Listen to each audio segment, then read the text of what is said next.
before my timer is supposed to go for 10:55, but who cares? It's okay.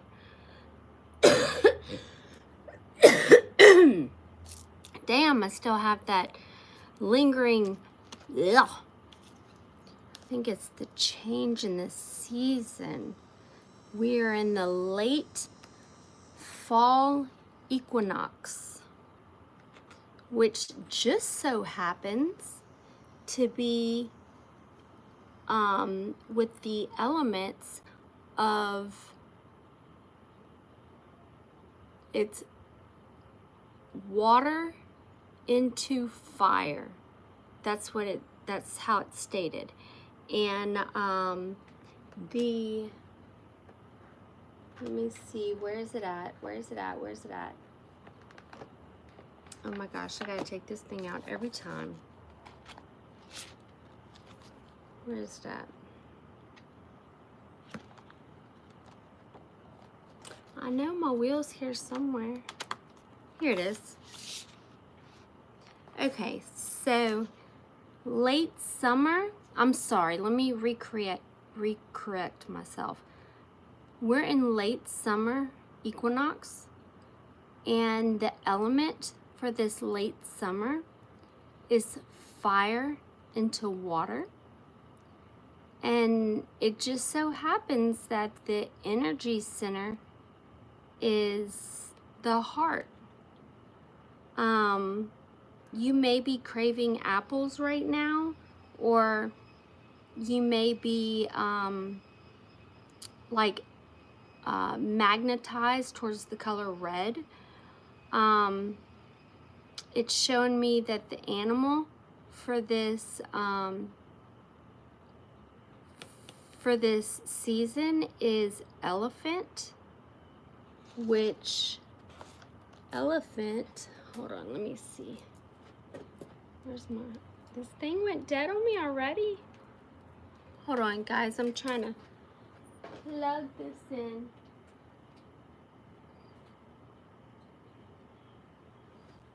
Okay, it'll be back up in just a second. So, let's see. Let's see. What is it that the gods would like Aries to know while they're going through their transformation?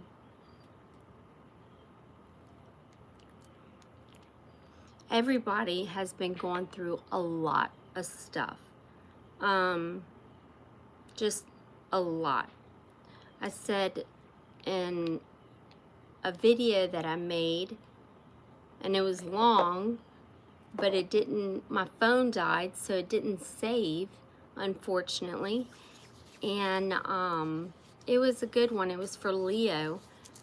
And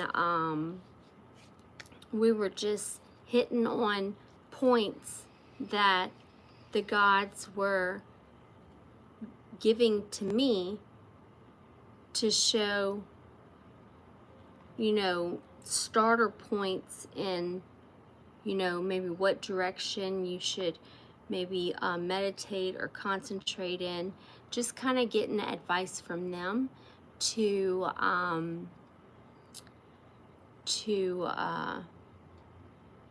you know, help this intense, short little bitty time span of rapid transformation. So I'm glad you guys are all here. That's a bell that I bought, but I need to bring my bells. I have bells. I have several things that's been passed down to me from my ancestors. Like this ring is a family heirloom, and I got passed down these really, really neat bells, and they have figurines on them of different, you know, characters of people. Okay, so this season for you also represents rose quartz and morganite. And this is just featuring guidance from what's in the book already. Why am I not charging? Do I have enough charge space on there? Yeah. So what I'm gonna do, I'm sorry guys, I just have to hook this up on the charger because it's not working on this one. So let me do this real quick and we shall move forward. All right. Haven't done zodiac signs in a minute. So I felt compelled to. I don't know how this Lionsgate portal is treating you guys, but it's been very, very hectic for me in the sense of physical and my senses. Physically, I'm just going to share a little bit and then we're going to get started with your reading. I'm just waiting for I'm just waiting for a few more people to come on in. But my experience was pretty wild and or is still wild. Like, for some reason, I'm extremely sensitive to lights. That's one symptom that I have been going through. And like I said, I'm just going to tell you guys, maybe y'all can relate. Maybe you can type in the comments, I'm crazy and I don't know what I'm talking about. I'm okay with that because right now is the perfect time for me to at least have a extra push in being able to change that aspect of myself. So, whoa, yes. Other symptoms I have experienced have been like not the typical ringing in the ear. It's more like a long tune. It's a ring, but it's like a long tuned, drawn out, almost like if you catch, like, sometimes old TVs will do this and it'll just be like a beep, even though it's still playing television. Well, that's one of the symptoms that I have been experiencing. Maybe you guys have experienced that. Another thing, since y'all are a fire element, I have been out of nowhere just receiving these hot flashes and these really quick pulses of heat. Not something that overtakes my whole body, but it's just like flashes of it. And so maybe y'all can relate to that. Another would be the lights I've noticed are extremely intensified for me. Yesterday was my daughter's birthday. She turned 6. She is a Lionsgate portal baby.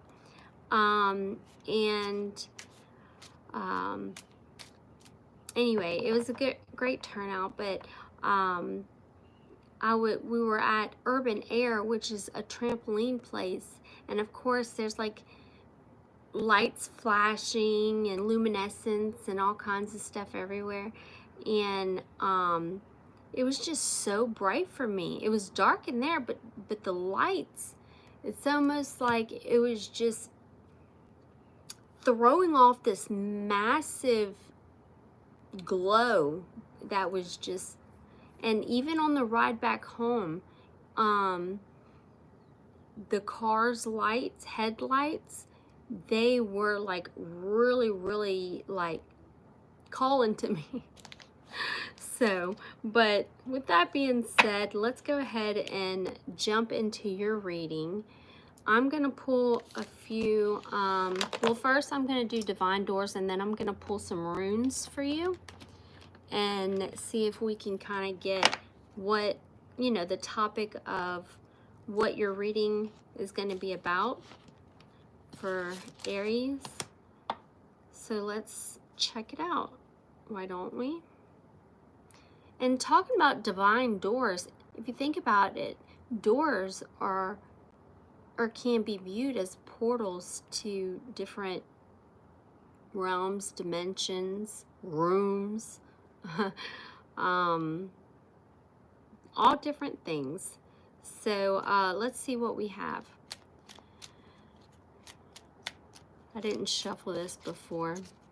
Actually, I have all my cards laid out, but I had them laid out for Leo because like I said, I did Leo's reading because I wanted to start back with doing the signs, and phone went dead, and I thought it was still going to be there. But no, it wasn't. But that's okay. There was a reason why it didn't upload. All right, gods, what is it that you would like? I said Leo, Aries to know at this time. All right. We have passages. It says, spiritual signs of inclination. You're walking through passages of your transformation. If that's not confirmation, I don't know what is. So this is telling me that you've already started the process of your transformation. If anything, you are very, very deep within it. It says passages, okay? Spiritual signs of inclination. You're walking through passages of your transformation. Like, so synchronistic. Seriously. Okay, what's the next one? Gods, what are the next sign that Aries needs to hear at this time? We have the nomad. It says the nomadic wanderer lies deep inside, so take the leap now. Don't crawl back and hide. Okay, so something about your transformation has obviously had a major effect on your confidence. I'm even getting that it has definitely helped you with understanding what's best for you and what's not, especially at this moment. But what's crazy is that there's more to be revealed within the days to come. So we have passages and nomad. And then at the bottom of the deck, we have change beckons. And this is what it looks like. It says the past is shifting. The road leads a new way. Do not be alarmed as change beckons today. Okay, so going through your spiritual transformation and inclining through it, as someone who's on a quest, a wanderer, it's telling you that that wander, that adventure side of you is something that's deeply embedded in you. So it's just making a little remark saying, take the leap now, don't crawl back and hide. So do not fall back from this transformation. Do not let anything get in the middle of this transformation. Choose your choices wisely right now. What is in alignment with, you know, your future and ultimately your peace and happiness. And I feel like you are going straight down that path, especially when it says, so we have passages. There you go. You've walked through the portal. It says nomad. You've walked through the portal with all fear set aside. So don't retract your steps with the work that you've already made, because change beckons, which is, they say the ultimate test is after the 5 days of the 888 Lionsgate portal, which I'm sure you are really feeling. I would be surprised if you weren't, being that you are an air sign, a lot like Leo. Passages, having nomad, walking through that portal with no fear, and then the change comes to fruition. You begin to see it, okay? It beckons you. So this change is going to be calling you further along as you continue to grow, because we're always growing. It doesn't stop. And I just see you growing and growing and growing into something new, very new and exciting. All right, so that's why I love the divine doors. I mean, they're just so nicely put. I really enjoy it. Okay, so this is going to be for Aries. Aries, I haven't done any signs since I have been live, but I have undergone a new divination technique where I do write, and I'm excited to see what comes out. Now, there was one thing I wanted to tell you. What was it? What did I want to tell Aries? It'll come back to me. Okay. All right.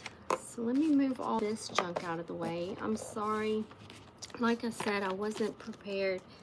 I just clicked on it impulsively. Probably I have some fire inside of me that needs to be tamed. Don't we all? Okay, let's see. The one I'm gonna start with is this one. And of course, since I am such a tarot card, I'm just all about the decks, the card decks. I have like over 100 and something decks. I've lost count, but not like I was really counting, but I did go through them and I did count them. But okay, let's see. Let's get to business. This one's called the Sacred Creators. It kind of looks like this. If you go to Barnes & Nobles, or if you buy your stuff on Amazon, Etsy, whatever, I am pretty sure you have seen this deck before, just amongst others, if a variety is your thing. Let's see. Speaking of variety, the one oracle deck that I showed you guys that I have created to sell to anybody who's interested, the quantity is 100, and I just started on my next one. So I will be putting those on there as well. So this is a guide for dream chasers and magic makers seeking serendipity, magic, intuition, and expansive potential in everyday life or in business. So make your big sacred dream a reality. With this completely revised, the message you receive will guide you to take inspired action in your purpose-filled life as you map your soul's journey or plan your next creative project. Okay, so yeah, you get the gist of what the cards are here to tell you about. So,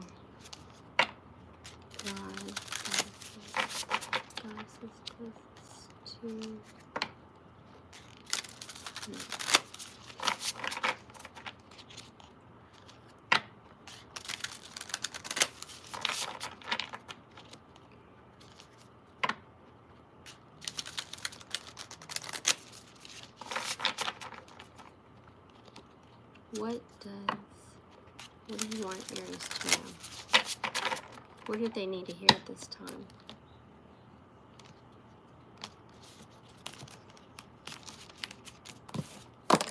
Okay.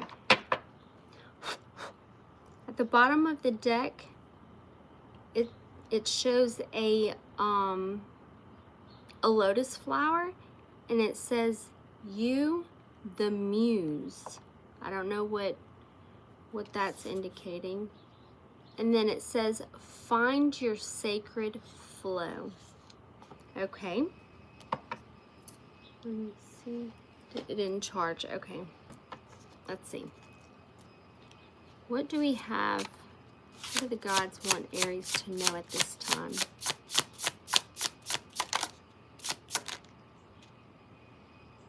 Wow.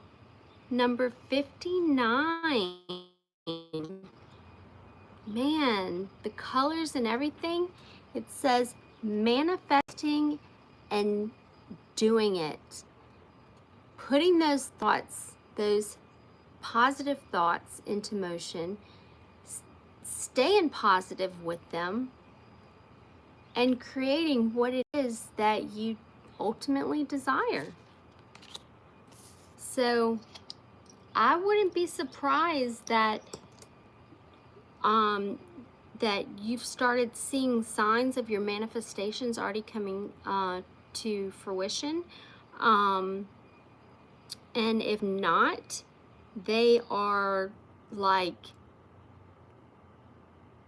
literally next day or next hour. It can come at any time.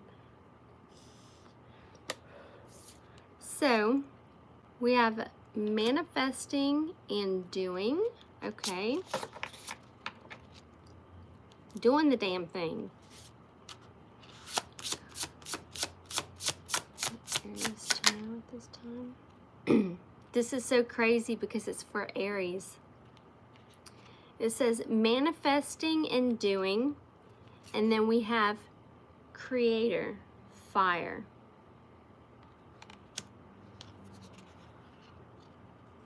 Okay, let's see where this is going. So manifesting and doing,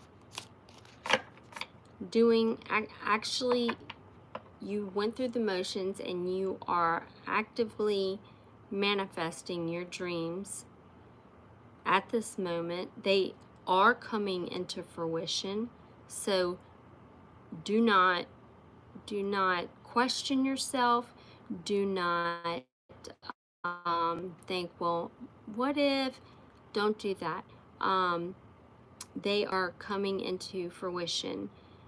And it's funny how Creator, fire sign, came out. Okay. All right, gods, what else do you want Aries to know at this time? We have, what does your soul say? This is a pretty good deck to self-reflect, and it's almost like a journal prompt or something, you know? Like if you wanted to use these cards in that manner, you could. You can use them on all cards, but this would be a good deck for that. It says, what does your soul say? And at the bottom of the deck, it says, nourish the sacred feminine within yourself, I'm guessing. What else does... I told you that it says manifesting and doing. Creator, fire. What does your soul say? Celebrate your wins. Okay, Aries, I don't know if you've heard me say this before, but it is so imperative to take the time to acknowledge as these things come to you, these miracles that ultimately we created ourselves. We walked through it ourselves with help from our spirit tribe. Now, after celebrate your wins, we have collaboration of souls. I'm going to pull that one out for you.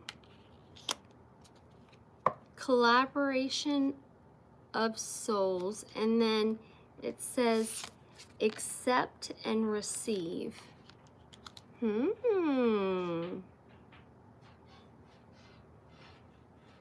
Wow. It seems like you're in some sort of sacred flow of saying yes instead of no. All right. So manifesting and doing the damn thing. Then we have creator, fire. What is your soul telling you? And it's telling you to celebrate your wins. Then it says collaboration of souls, card number 6. So I'm guessing this is like, I mean, there's not too many images on the card, but it looks like there's intertwinement, and it being number 6 in tarot, the card for the lovers. And it says, let me move this book.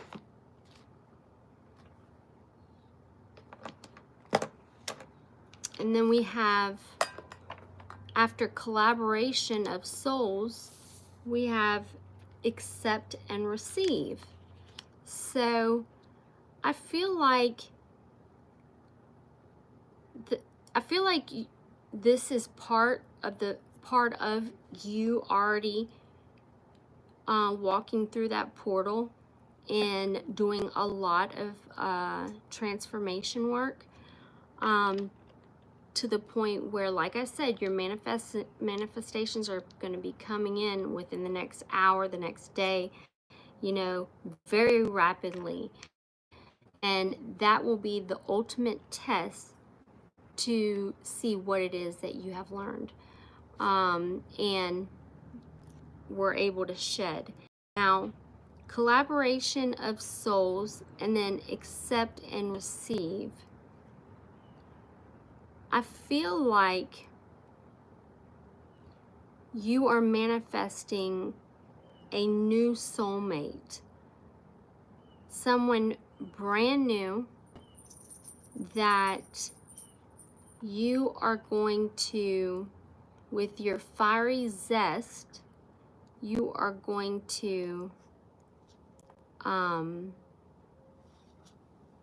you're going to accept whatever offer this new love is that's coming in for you.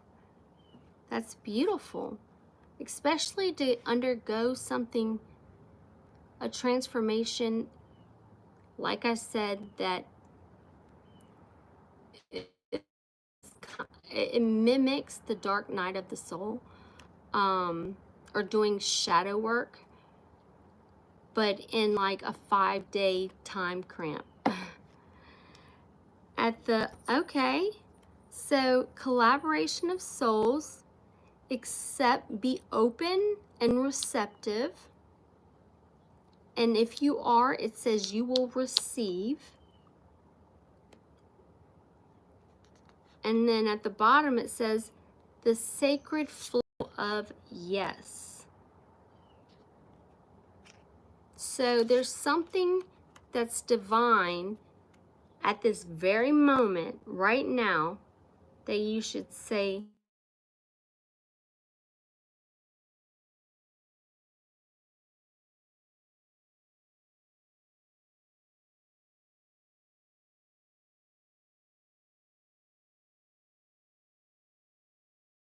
sorry, my face got frozen so weird. Okay, let's continue.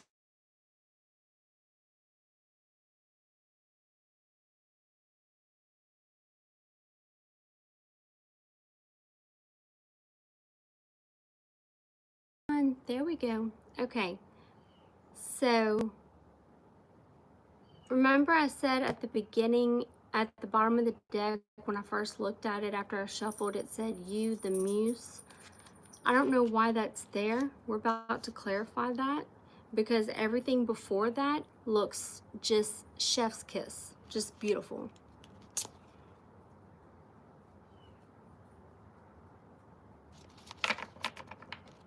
All right, gods, please clarify you, the muse. It's clarified by soul on fire. There is so much fire, which makes sense, but it's just flowing so well. Your soul is on fire right now. And I feel like, why is this not charging? I don't know. But I feel like, okay, it says, I feel like there was a point in time, if you know the definition of a muse, M-U-S-E, my iPad died. Please put in the comments below, because that's one of your messages. It says you, the muse, but it says you, period, the muse. And then it says soul on fire.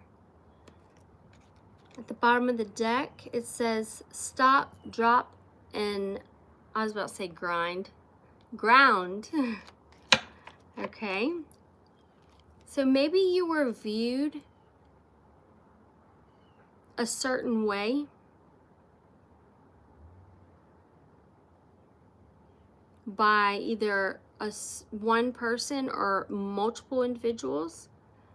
And this is just clarifying that you are no muse, that your soul is on fire right now with manifesting and doing a lot of self-care for yourself. It says your soul shines. You're shining bright right now. Your manifestations are already in gear. That's beautiful. Creator, alchemy. You are alchemizing the shit out of the things that may have been causing you conflict in your life in different aspects, which ultimately the Lionsgate portal is for us to do that, to get rid of that. So your soul shines. Creator. of alchemy. I'm going to keep that one. All right. What else does Aries, what else does the gods want Aries to know at this time? You are the magic. That's number one.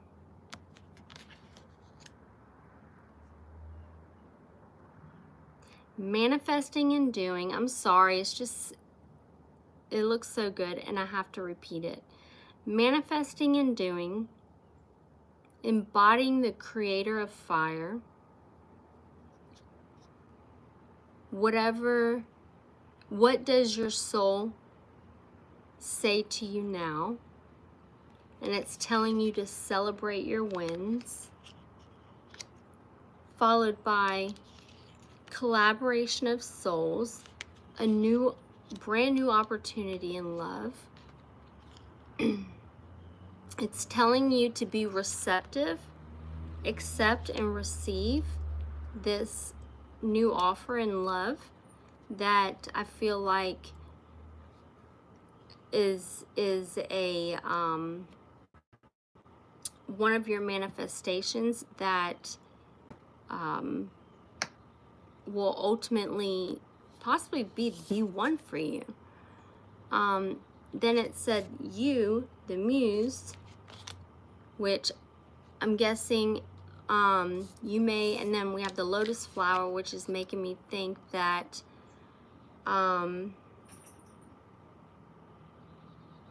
you were being seen in a different light, but it doesn't matter what people see you as or anything. Oh, confirmation. It doesn't matter what people see you as. Regardless, the message is your soul is fire. Now in Leo's reading, there was a card that came out that said taming the wind, and then the next card was wild woman. Okay, follow me. And then the next one was fire, and then sacrifice was in reverse. So it was telling you that to be careful with your inner fire, that because it said taming, that does not mean get rid of. That does not mean press delete on the greatest aspects of being an Aries, which is embodying the element of fire.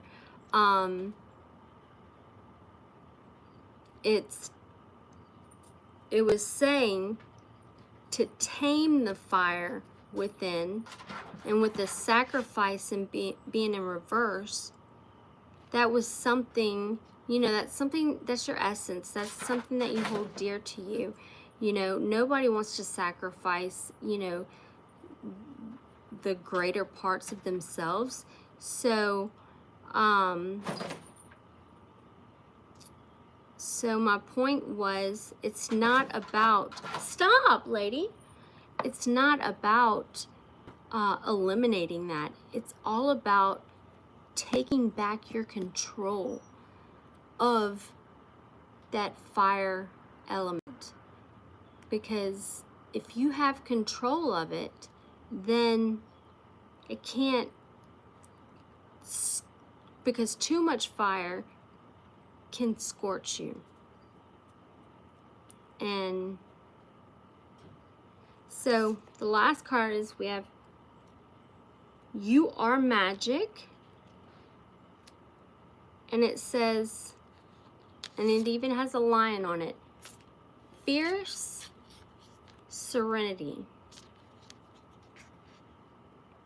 You have surrendered to your gifts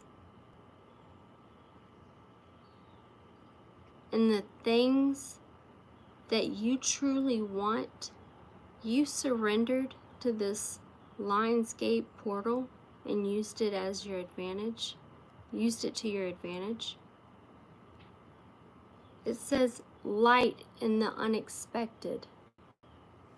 So you are magic, fierce serenity. I'm going to take this one. Light in the unexpected. Let's see what this is about. Clarify light in the unexpected.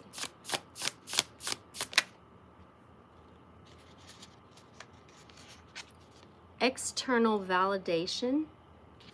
So you may have been feeling like your feelings haven't been validated lately. You could have possibly quite felt the complete opposite. Like external is not giving me love and recognition, but the gods are telling you that through your transformation, you have found your light. And within that light lies the unexpected, which is your external validation that you receive from others. So, receiving recognition and having people feeling as if people truly see you for who you are,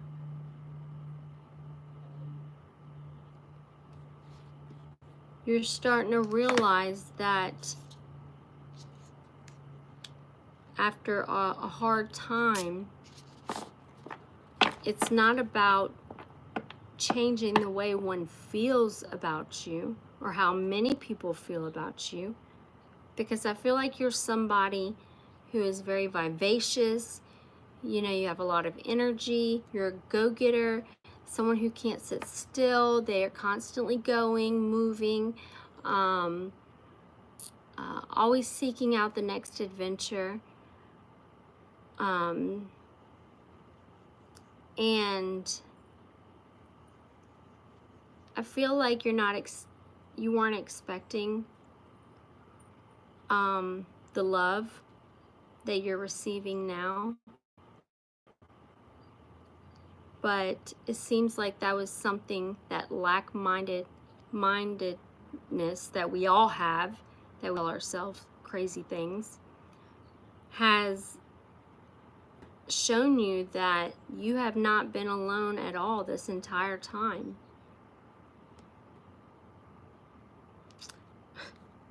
It says overthinking can spoil the magic.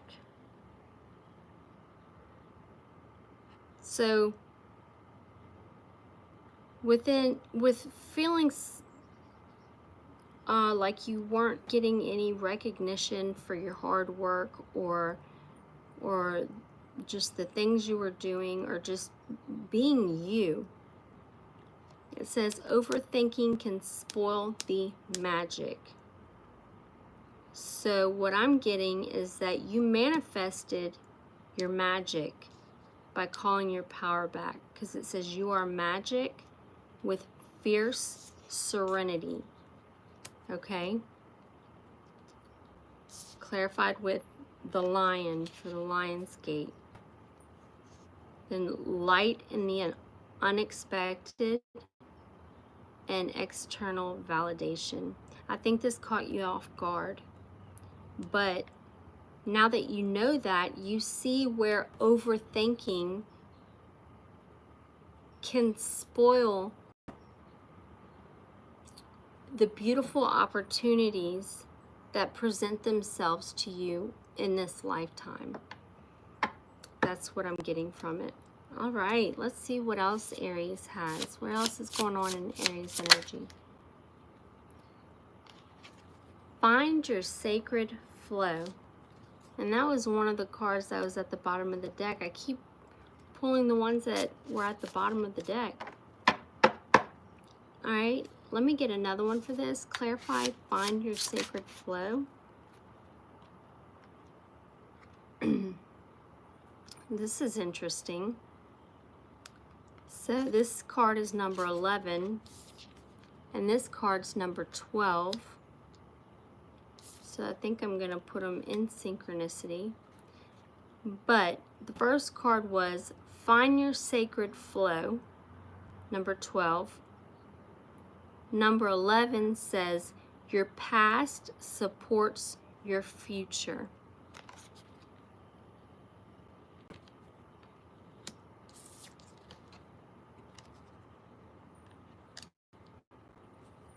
And I think that's where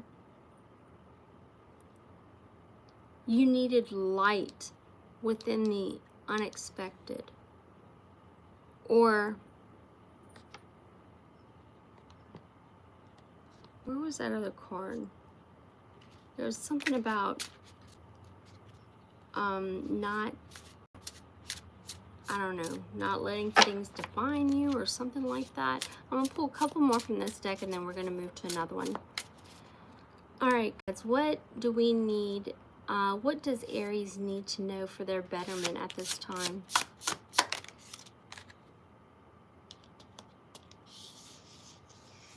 It says overrate your intuition, meaning do not by any means belittle your gifts, because they are extremely heightened at this time. Clarify, overrate your intuition.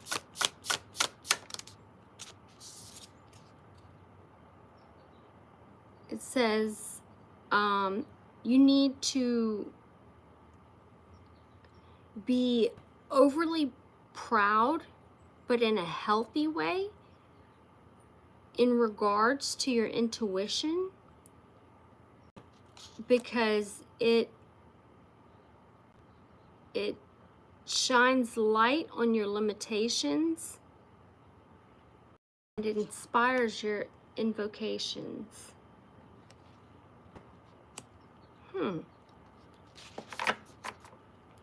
I like it, I like it. All right, what else, gods, what else do you want Aries to know? Oh my gosh, how many do we have of this? You are of the light.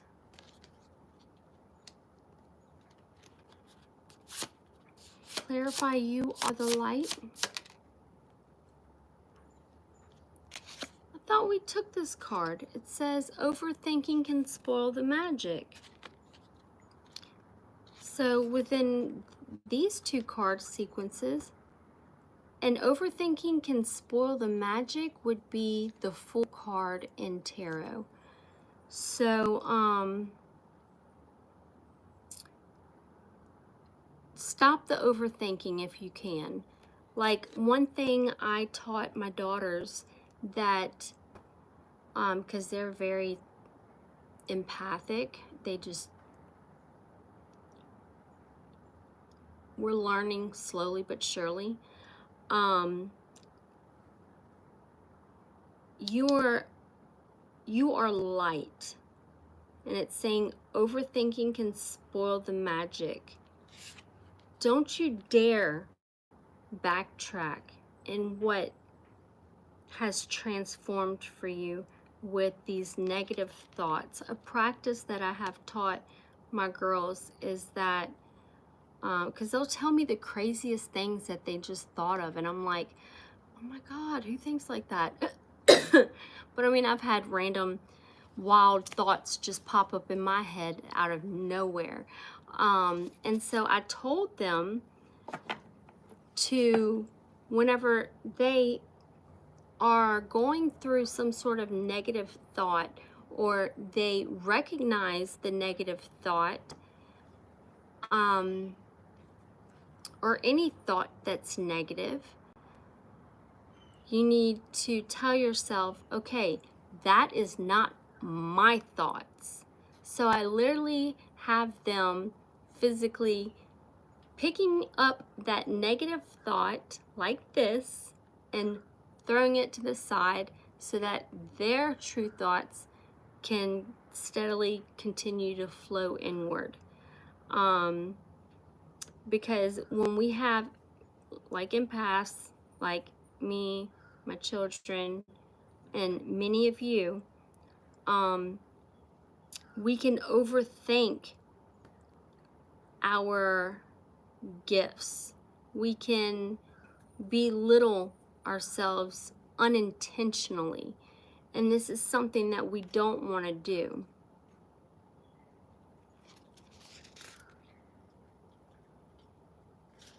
It says, the spark of hustle. And then it says, magic happens when you most expect it. Like I said, this was the best deck to get for the 888 Lionsgate portal. It really is, because all I have is fire here. I don't even know if they have air in here. But the spark of hustle. Magic happens when you most expect it. Well, of course you would expect it, because you've done the work for your manifestations to come to fruition. There is no ifs, ands, buts about it. It is going to happen. Whatever it is that you wrote down, journaled, maybe tossed in the fire, maybe meditated on, whatever you did, it's coming to fruition. Your questions are being answered. Your desires are being elevated. You know, your perception has changed. You're no longer the same you.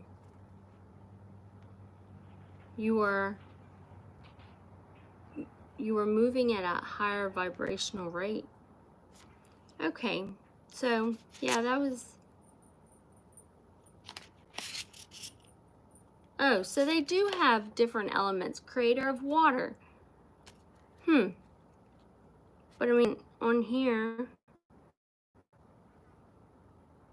Okay, I just pulled through the middle of the deck. It says, fill your cup with sacred giggles.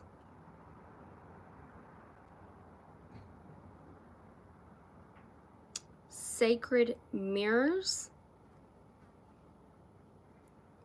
That can be taken all types of way. You are epic. This is all clarifying everything that came out. I like this deck. I think I'm going to use it for the other signs too. This was good, Aries. This was really good. A pivotal moment. Nothing was expected less from an Aries woman or man, especially with the messages from the divine doors. But you guys are already action oriented, so these things are going to come to you pretty effortlessly, to say the least. Okay, let's see. What deck are we going to go with next? Okay, let's see what the Egyptian oracle has to say to you. What do these Egyptian gods want you to know? What's going on? I'm going to shuffle it the other way. What does Aries need to know? Gods and goddesses. Goddesses of the night. Travis is closer to the sun. The channel. What it is from you that Aries needs to know at this time for their highest good.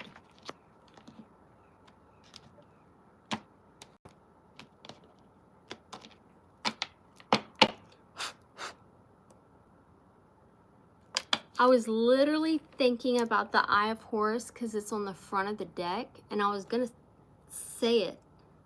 And I even have it written down somewhere. Right here. This came to me earlier. The Eye of Ra, which is the other eye. One is of Horus and one is of Ra. Card number 33.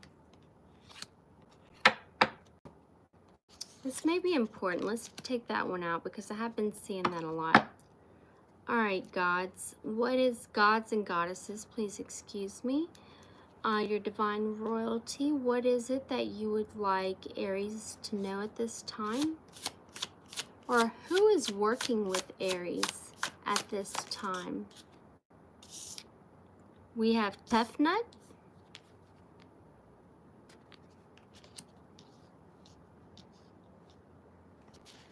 Who else is helping Aries right now to bring them clarity? Now this says amulet, okay, which has Eye of Horus on it.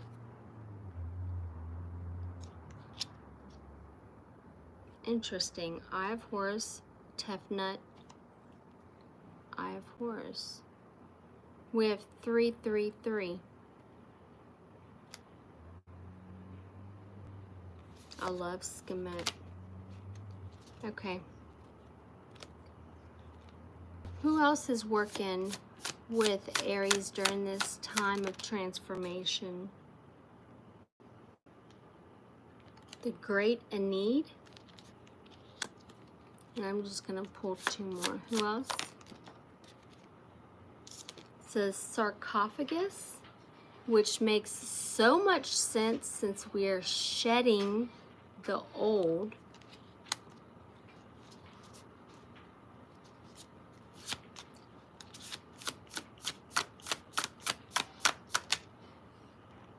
And we have, some people call it the Ankh, the Ankh, which is a sign of protection that the Greek gods use, and that's number 11. At the bottom, we have 39, and it says spell. And then after that, it says riches. It looks like you may have done some sort of spell work, like a financial spell or something like that. So let's see, let's quickly dive into these. Eye of Horus. Okay, it says watchful, guidance, and triumph. The Eye of Horus was represented, let me show you the card. The Eye of Horus was represented as the depiction of the left eye and was thought to ward off ill wishes and bad luck. Even today, some people have this symbol in their homes or tattooed on their bodies for the purpose of protection. When you see the Eye of Horus in a card spread, then it is a sign that someone in the spirit realms is watching over you. This card also suggests that any bad luck or misfortune you may have suffered will pass and you will be guided to happier times. This is the card of watchfulness, meaning awareness. So if you feel that someone has been behaving in a negative way towards you or trying to sabotage you in some way, Know that the eye of Horus will deflect their spite and you will not be harmed. This is what you are embodying at this time. This is a powerful card symbolizing a spiritual level of guidance and healing. You are on the right path, so don't allow a setback to derail your progress.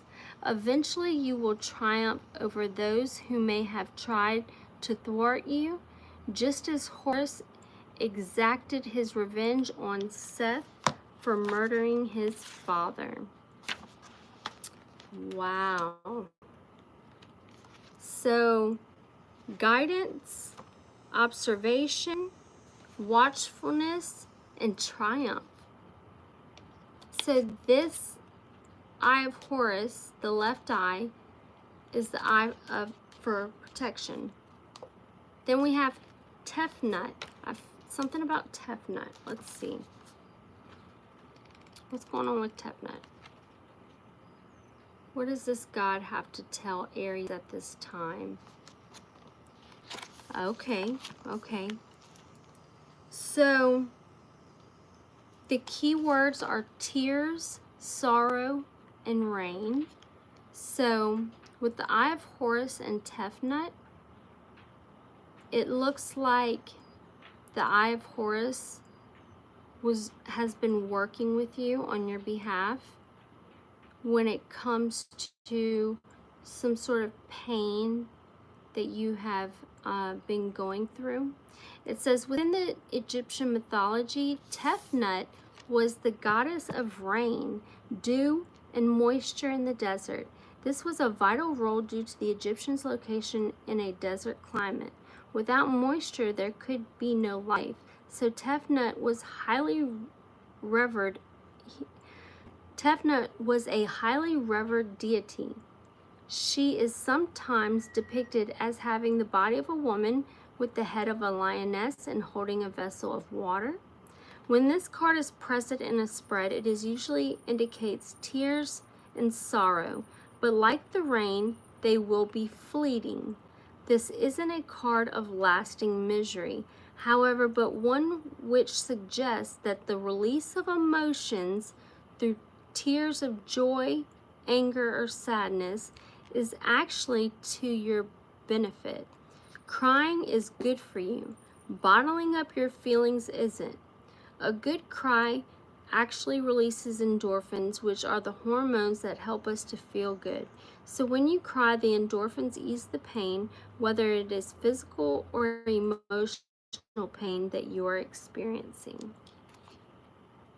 So Tefnut encourages this form of release, which is the same steps you would work through certain things that you have been holding on to that you want to release. And he encourages this kind of release. She does. She is an empathetic goddess, and her energies can help you heal if you are going through a traumatic time. So grab a box of tissues and commune with the ancient Egyptian goddess by having a really good sob. Tefnut would approve. It's almost like that would be your initiation for her. That's crazy. Okay, so 23, we have the amulet. Okay, so now you have two cards of major protection. It says protection, good luck, and magic. Amulets were very popular with the ancient Egyptians. An amulet is a charm that has linked to the animal kingdom. So things like the scarab charm, a rabbit's foot, feathers, and so on. In Egypt, amulets were made for all budgets, so most people would have carried one or two. They were usually worn as a protective symbol, but could also be imbued with magic for a specific purpose, such as love charms or prosperity amulets. It says the card is an amulet in itself, and when it shows up in a reading, it offers the gift of protection and good fortune. It suggests a time of lucky breaks, opportunity, and chance encounters, which are all working for your highest good. This card foretells happy windfalls too, particularly if the riches or pyramid cards are also present.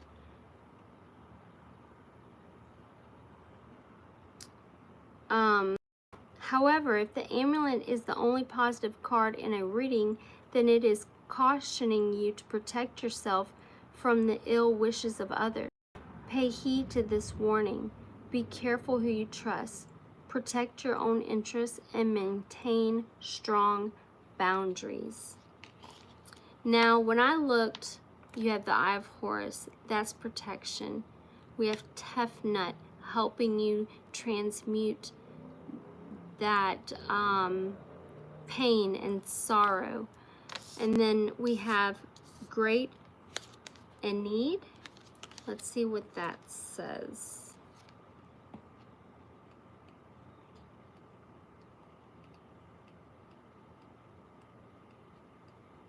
Okay. The key words are, well, as you can tell with the people, collaboration, teamwork, and unity. The Great in Need was the representation of the 9 principal deities of the pantheon, also known as the 9 gods of Heliopolis. They were Atum-Ra, Osiris and Isis, Nephthys, Set, Nut, Tefnut, Geb, and Shu. The number 9 is said to be a very powerful number, representing the collective power of 3 times 3, and in numerology it signifies wisdom through experience. When the Great in Need card shows up in one of your spreads, it is highlighting the need for collaboration and teamwork. It indicates that you have undertaken something which you cannot achieve or complete alone. You will need assistance and support. This card suggests that you build up a network of friends, family, colleagues, and professional services so that you have support available to you when you need it. The Great in Need also speaks of unity. So if there has been some discord in your circle recently, know that this will soon be resolved and unity will be restored. Independence has its place, but you also need to know when it is time to be a team player. No man is an island. And this card suggests that now is the time to seek help and to build a strong circle of support around yourself. This card could also indicate that you will soon be called upon to support another. That's why you're being so protective for your purpose. Okay, we only have 2 left on this one. And then I'll get into some tarot. Okay, so the sarcophagus means revelations, discovery, and disclosures. The highly decorated, hold on, please. Okay, sorry. Excuse me. The highly decorated sarcophagi that we call the mummy is actually just an elaborate coffin. The real mummy is the wrapped body contained within. However, such sarcophagi have taken up a place in popular culture as being cursed things, which bring sorrow, misfortune, and even death if they are discovered. There's something rather spooky about these ancient receptacles of the dead, in spite of their great beauty and artistic attributes. When the sarcophagus card turns up in a spread, it foreshadows a time of revelations and disclosures. Something that has been hidden now comes to light. Truths be told, secrets revealed, dishonesty will be highlighted, and the dishonest held to account. It says this can be a time of wonder or worry, depending on what has been revealed.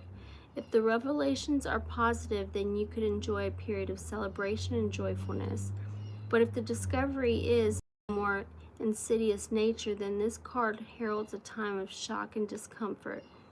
Whatever the situation, this card indicates a time of enlightenment for good or ill. You are no longer being kept in the dark, and the truth shall be revealed. How you respond to the disclosure and what you do with it is up to you now. Interesting. And then we have the Ankh. Sounds like uncle. Ankh. Okay. The Ankh represents immortality, opportunity, and another card for protection. The Ankh is an ancient symbol of immortality.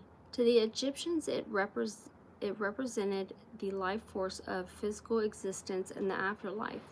If power was thought to be everlasting, with the loop at the top representing the portal into the spirit realms, and the duat, it was frequently used as a symbol of protection, being painted onto sarcophagi and tomb walls or worn as an amulet. Even today, some people choose to wear an Ankh as a lucky charm or as a link with African ancestors and heritage. To the Egyptians, the Ankh was known as the key of life, and it was a symbol of eternity. When the Ankh card comes up in the spread, it indicates that you will soon hold the key to your personal power, which could mean anything from a special talent you have to a new qualification. The meaning behind this card is clear. The way is open, and you are free to forge ahead.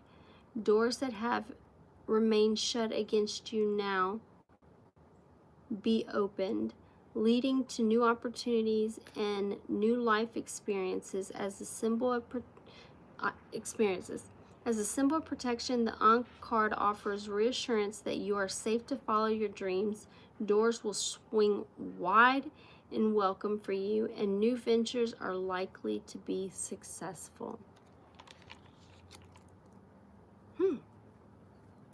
Now you know what's protecting you without even, I mean, you could have summoned, or you could have asked help from these gods and goddesses, but you could have you could have not, and they could have came to your to you as a symbol of protection because you are divine.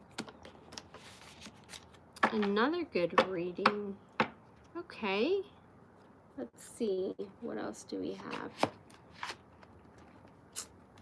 Come on. All right, which one do y'all want to? I think I want to go for this one right here.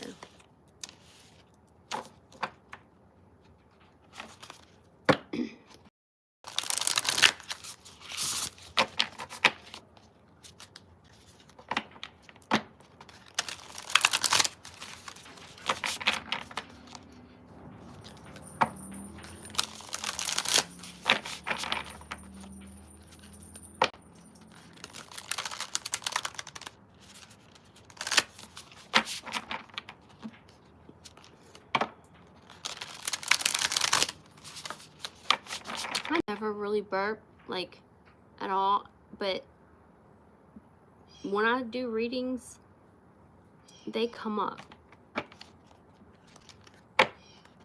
Big time.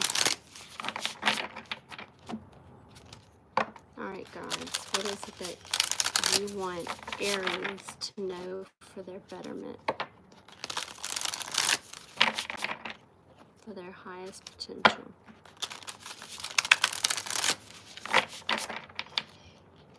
For Aries.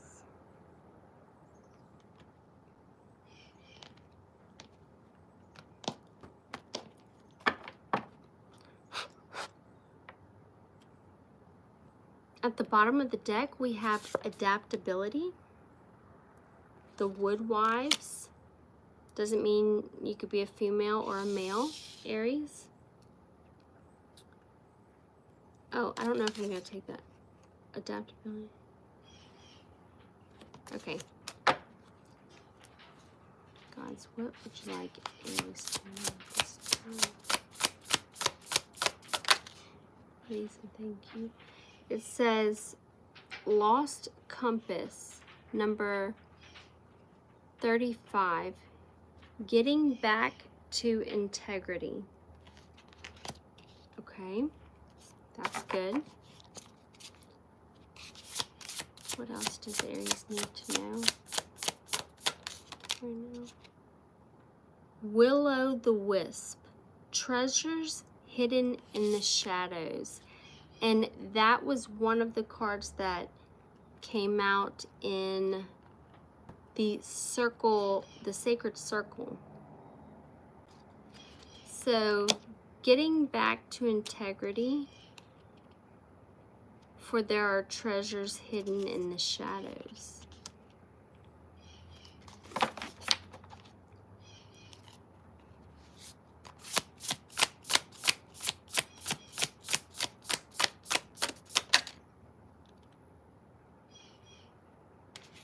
You're transmuting pain, number 22.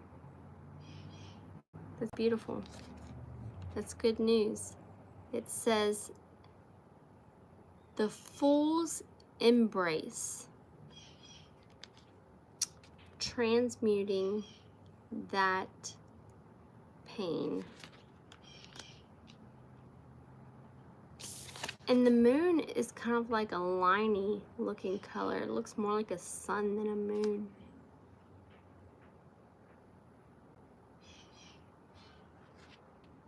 Yeah.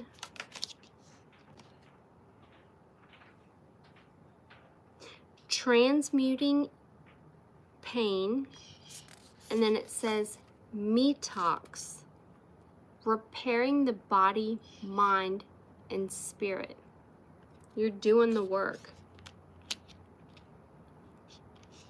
So we have getting back to integrity, treasures hidden in the shadows. We have transmuting pain, number 22. And then we have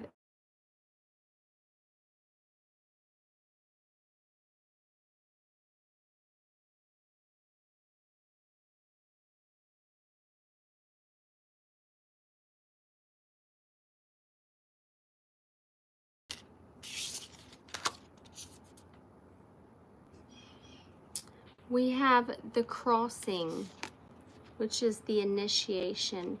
And right here, there's a portal.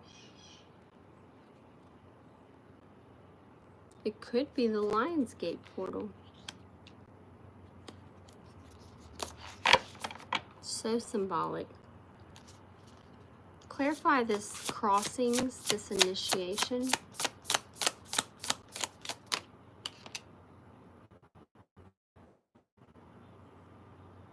The whale song. You're being initiated and resonating.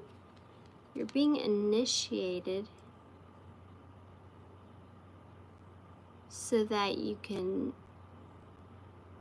empathize and resonate with others.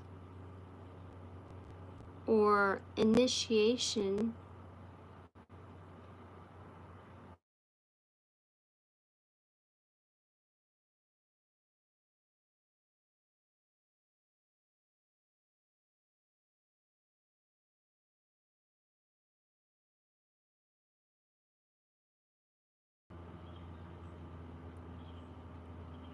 is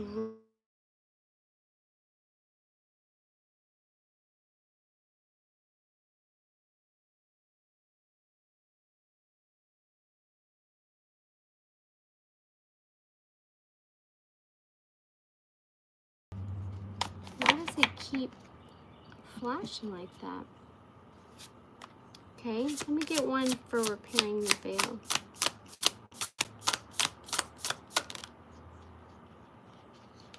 Okay, repairing the veil, which represents forgiveness. And then we have card number 1, a tidy house, clarity and organization.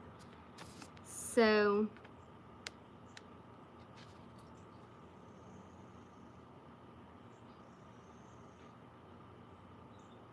there will be some sort of forgiveness that is accepted due to clarity and the way things went about, I'm guessing.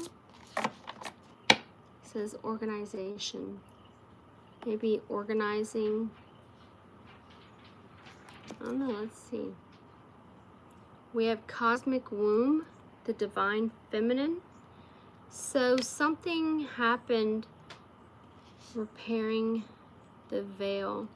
Something, oh my gosh, and it's the red string, the red thread theory, the red string theory.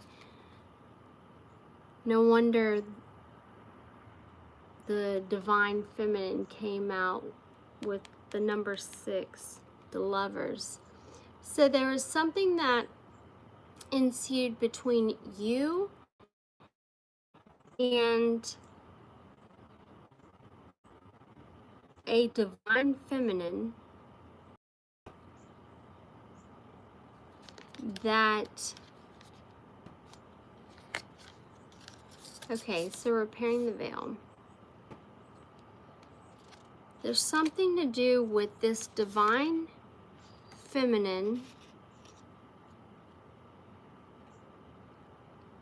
Okay, so either a divine feminine is going to be approaching you and asking for your forgiveness, because once or if the chance is available, a whole lot of clarity and reorganizing our thoughts will come into play.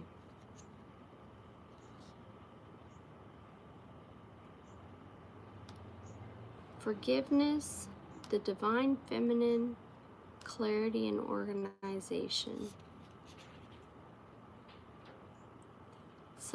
Receiving some sort of clarity when it comes to a divine feminine. This could be you or the other person that will finally be seeing the truth. Hey guys! But right here I'm definitely seeing the red string theory. This is someone you had a possibly a soul contract with. It's not like this tie is easily severed. If you can see the electricity just, you know, protruding from it. So let's clarify this a little bit more. Okay, Spirit, why do we have the divine feminine?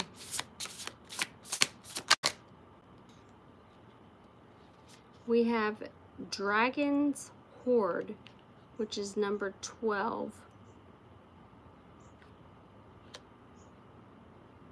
Dragon Horde, and it says protecting the future. Okay.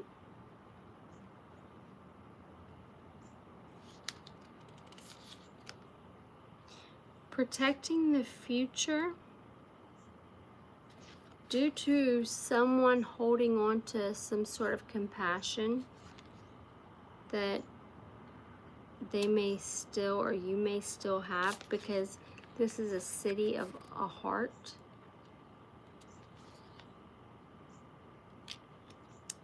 But it's telling you,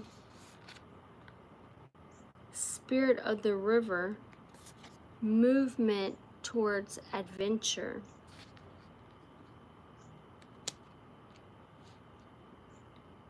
So I'm guessing that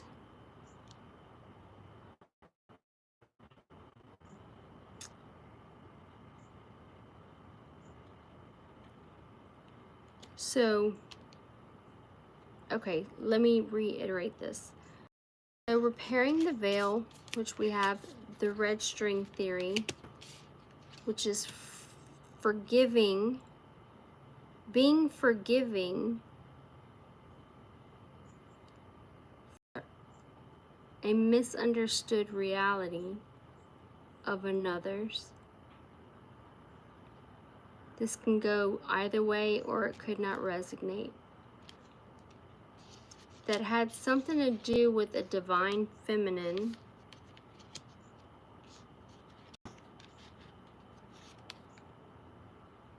who is protecting their future,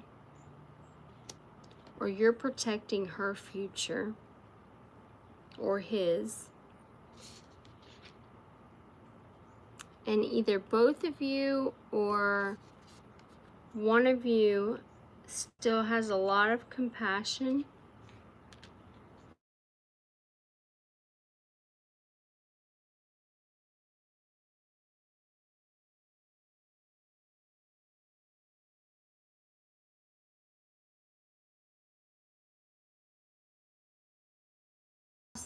and be an indicator of who is coming out, what energy. Bottom of the deck we have mini mask, and it says the authentic self.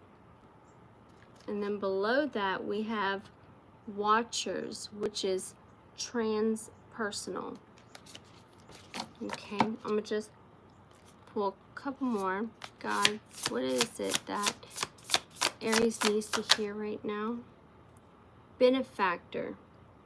So you're gonna move towards adventure with grace and generosity.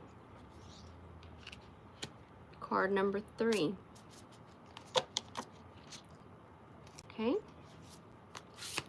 Clarified benefactor.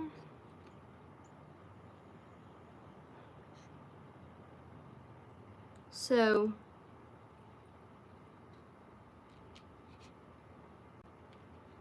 your compassion when it comes to this divine feminine is to move towards adventure, whether it be with or without. But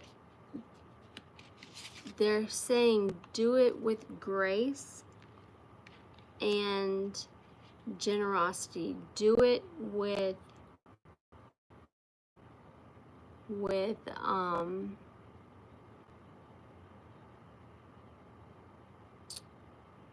how do you say that? Do it with a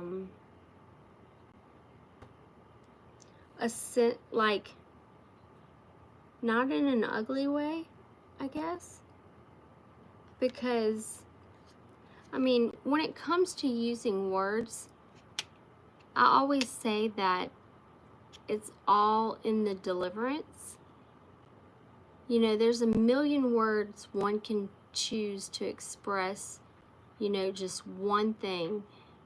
And it's telling you to be cautious and be graceful and generous with yourself when it comes to choices.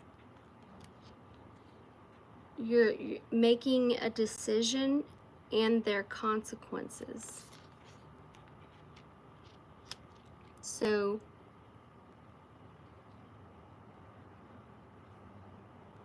making a choice and looking at everything as a whole. The Two of Swords are making me think of being undecided. So it's saying make a choice and their consequences. And it's saying choices and their consequences.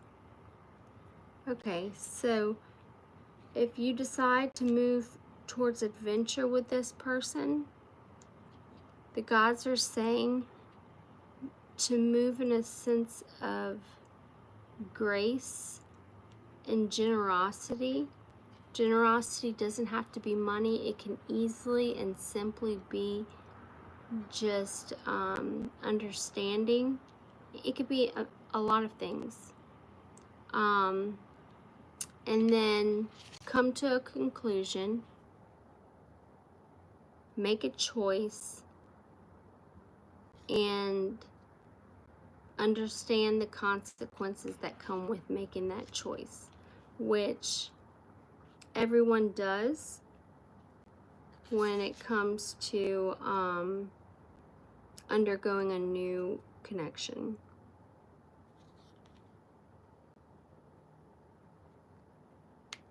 Okay, so there's a sacred contract, number 7, that this could be a soul contract. This could be, I don't know, this could be anything. And then it's, okay, so covenant, there's a sacred contract, and then it says netcaster. With preparation. Okay. With preparation, your desires come to fruition. Whatever it is that you have chose to manifest here. All right. I think that's, I got the whole table covered.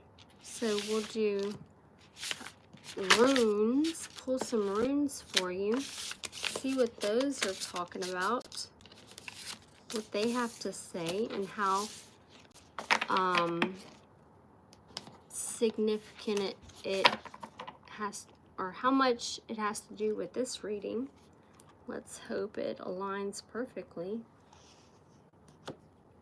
So I got this little Wookie-Madoo, and you just roll it.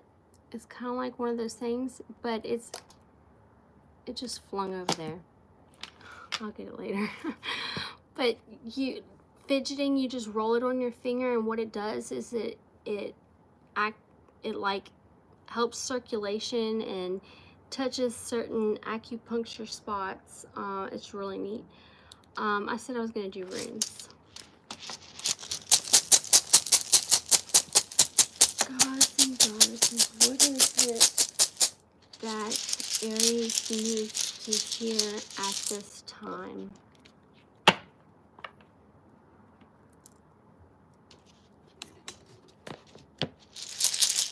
What does Aries need to hear at this time?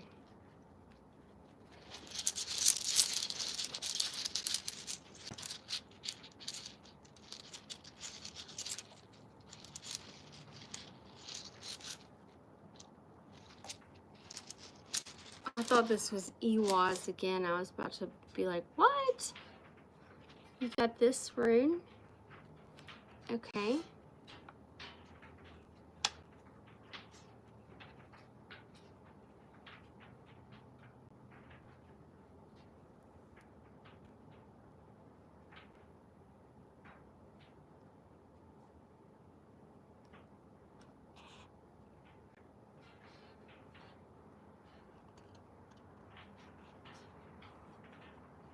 Okay, so this is the rune you got, and it represents flow. Okay? But it's in reverse. So let's see. Let's see what that means, so you can get some clarity. Flow, water, it's called laguz. Flow, water, and that which conducts. Well, let me see, where's the reverse? Okay, the reverse meaning. A counsel against overreach and excessive striving. Drawing flow reversed is a warning against trying to exceed your own strength or operate beyond the power you have funded to date in your life. Lagu's reverse often indicates a failure to draw upon the wisdom of instinct. As a result, the intuitive side of your nature may be languishing, leaving you out of balance. What is called for now is to go within to honor the receptive side of your warrior nature. Interesting. I think we could all use a little extra help when it comes to channeling and our intuition. All right, let's see what else we have. Which one for Aries? I got Ewas. I cannot believe that. Again, I almost want to put it back, but it's in the upright. Plus, I wouldn't have put it back because it came out for a reason. Which means defense. So this in reverse often indicates a failure to draw upon the wisdom of instinct.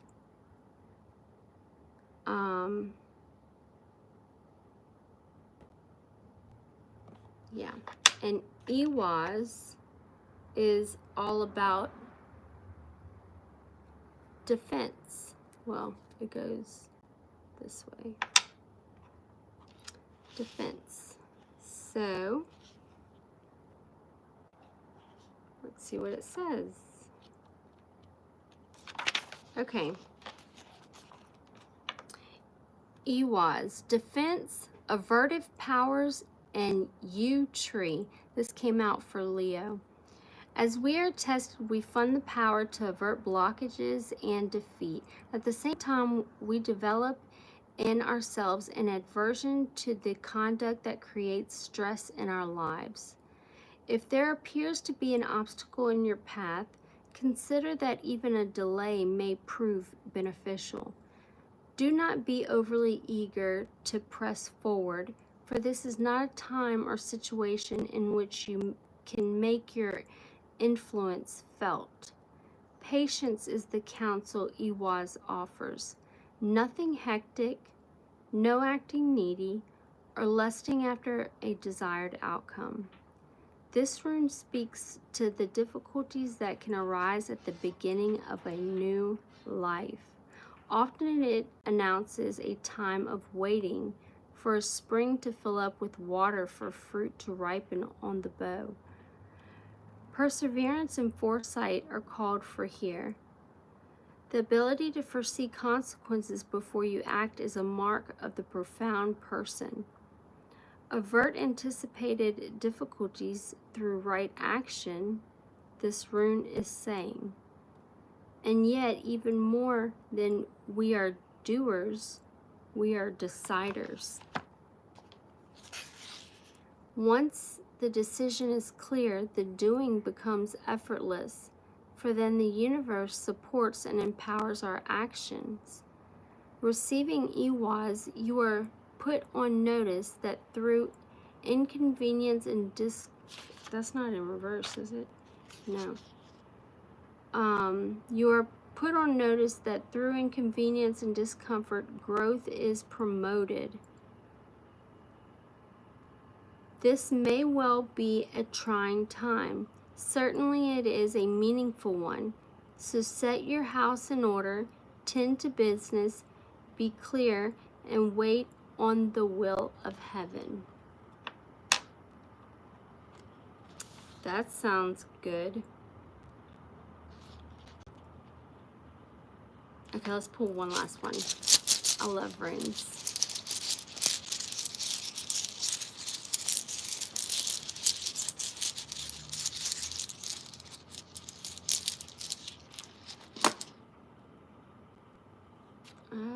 yet to pull this one. And it's in the upright. The name is, well, I'll tell you the name in a second, but it represents constraint, okay?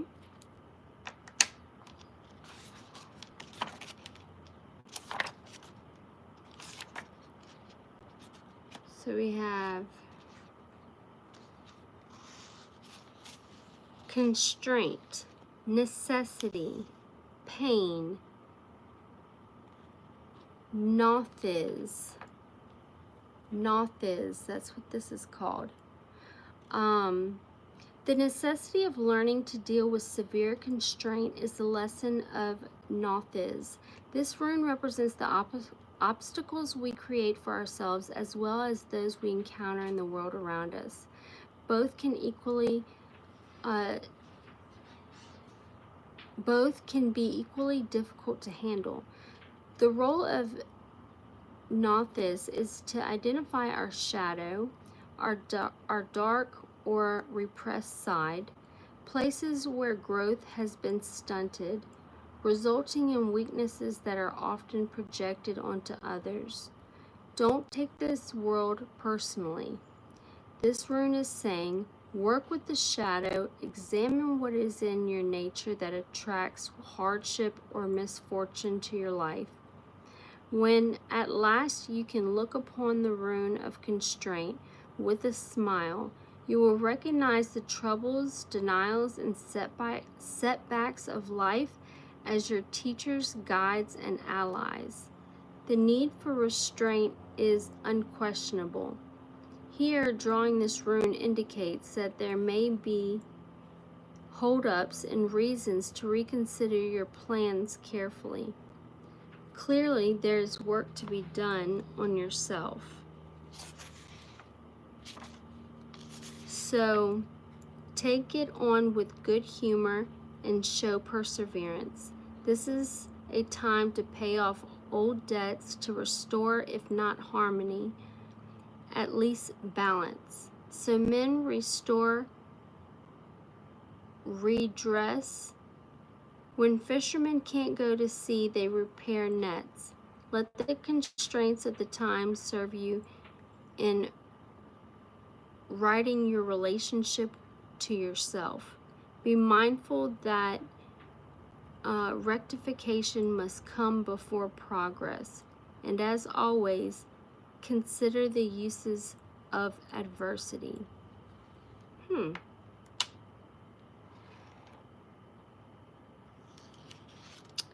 Interesting.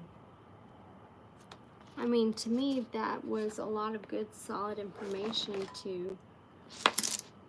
to use and to take into consideration. I'm constantly trying to figure out, okay, what else do I need to work on now? What is, or, you know, like, especially right now during this time.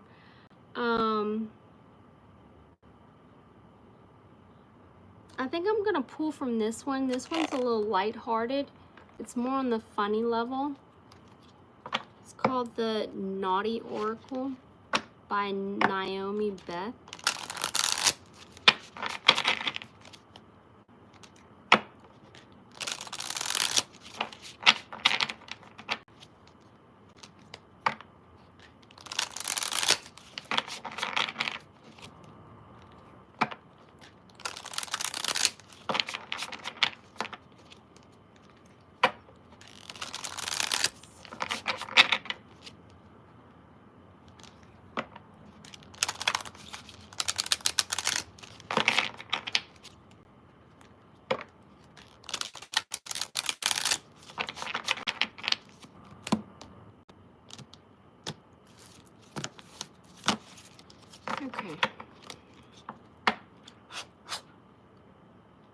Okay, at the bottom of the deck, it says Luna Sista.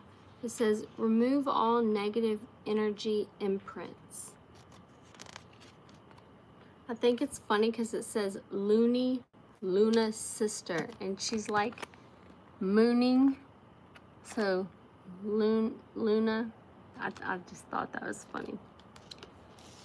So, remove all negative energy imprints. Okay. What else does Aries need to know at this time?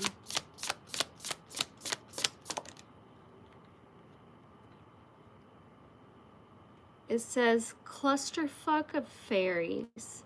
Time to calm the chaos. So there's some sort of negative energy that you probably already recognized and are working on to transmute. But it's saying to remove all negative energies, imprints, because now is a time to calm whatever happened that resulted in chaos.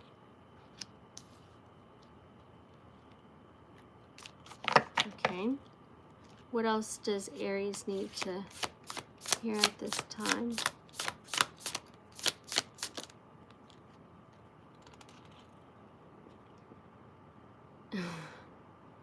That's funny.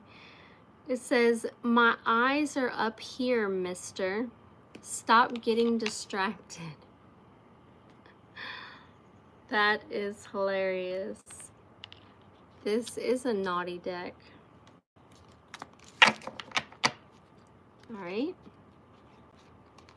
What else does Aries need to hear at this time?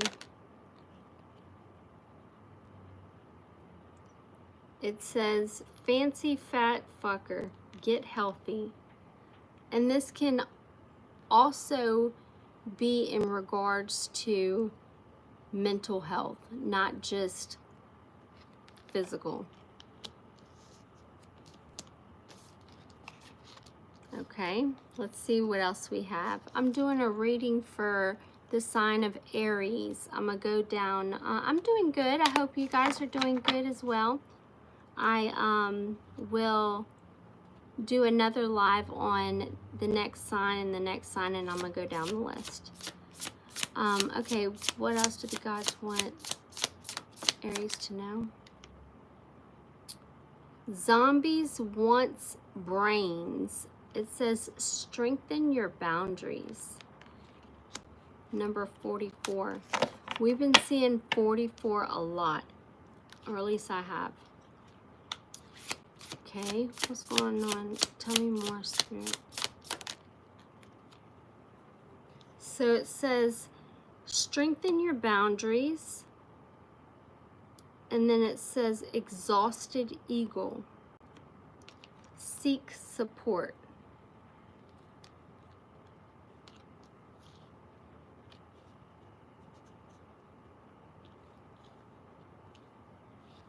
What do you mean, what kind of information is required, boo?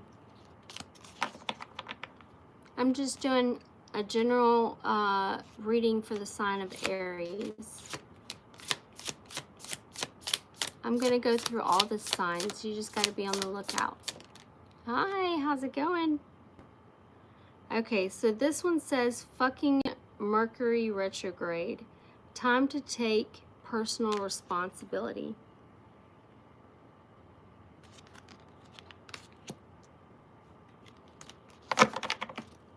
Okay, what else do we have for Aries? It says manifest the arse out of it. It says dream big.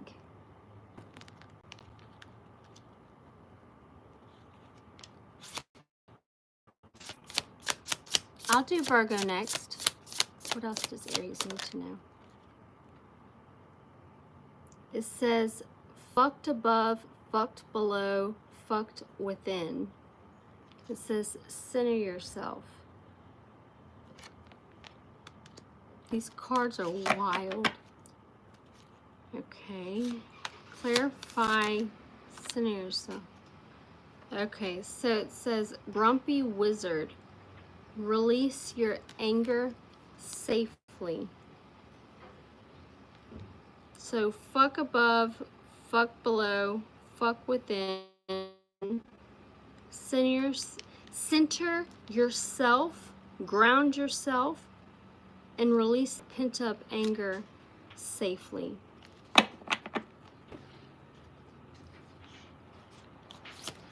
All right, last two.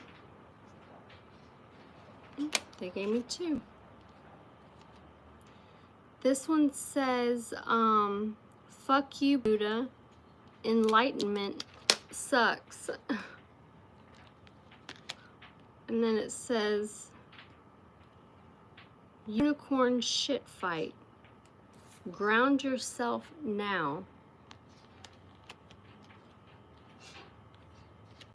So maybe something that may be coming to light for you or for somebody you know. It's saying to just ground yourself and steadfast in your confidence. Now this one says, suck it up, princess. Accept your karma. This could be princess or this can be king. And then it says, psycho spirit, use your inner guidance. Their choice, your choice. And accept your karma. Accept your karma and use your inner guidance when it comes to making a certain choice.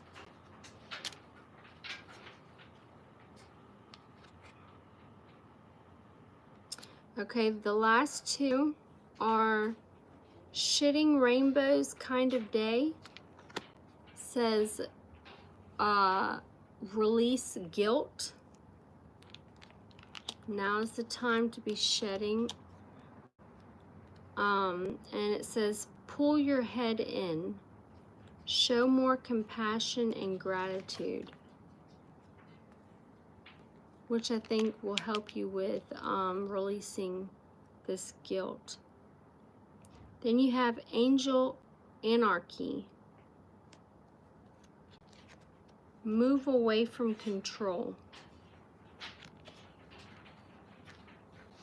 Then it says shitty shield. Time for stronger protection. It says your soul has fucked off, so retrieve it. So move away from control. For this is a time for the need of stronger protection, and to retrieve it so that you can finally find your inner peace. And in doing so, it says shitful shadow side. Balance your good, bad, and ugly. So while finding your inner peace, I'm sure you're aware to make sure that you check those as well. It says dickweed death. New beginnings are needed. And then it says naked Jesus. Let yourself be vulnerable. Wow. Dead dingoes donga. Time for emotional healing. Pissed as parrot. Use your own voice during this time. Then we have dragon load of dense shit. So use your own voice for the time, because it's time for an energy clearing.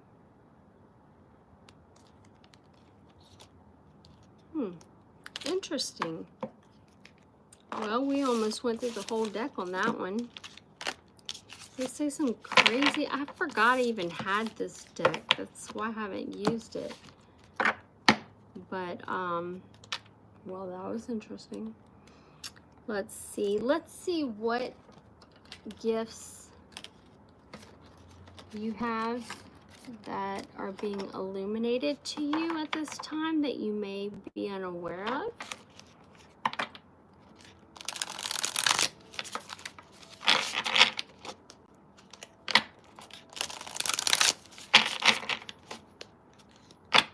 Gods, please show me what is in, no, please show me the gifts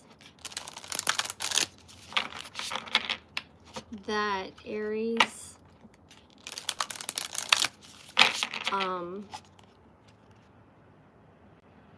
is being illuminated to at this time. All right.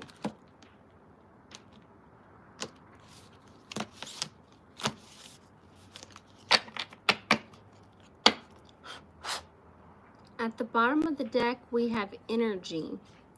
So, which is number 44. I've gotten so many. It says, call your energy back to you. It says your power, your aura depletion. So calling back your energy.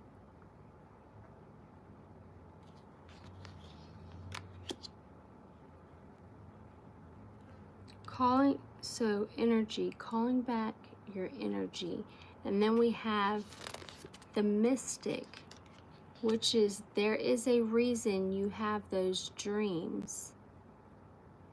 The mystic says intuition, high priestess, visionary. So your power lies within your foresight and your intuition by being balanced in a sense, by being part of the light and part of the dark. Hi, Isha. Then it says,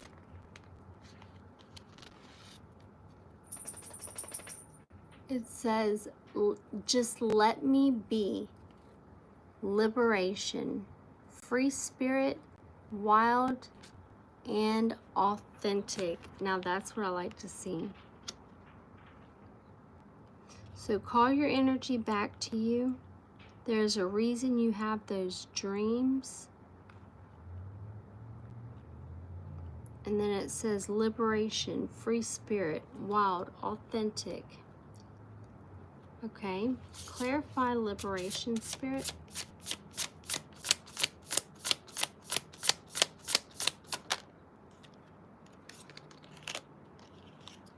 Number 2, it says, I am in divine flow and move in alignment. This is the yin and yang card, which indicates unity, balance, energy, and manifestation. So it looks like you are manifesting a balanced relationship that gives you your space, being that you are a very free-spirited person. I see that this person that you manifested will also appear in their most authentic self. I'm getting a strong sense of that. Considering they're coming in with balanced energy and moving in alignment to have something with Aries. All right, 2 more from this deck. Spirit, what does Aries need to know at this time? It says, sometimes you will, break before you bloom. Breaking into bloom. Time, liberation, understanding. You just got liberation. So you may even feel liberated from some sort of divine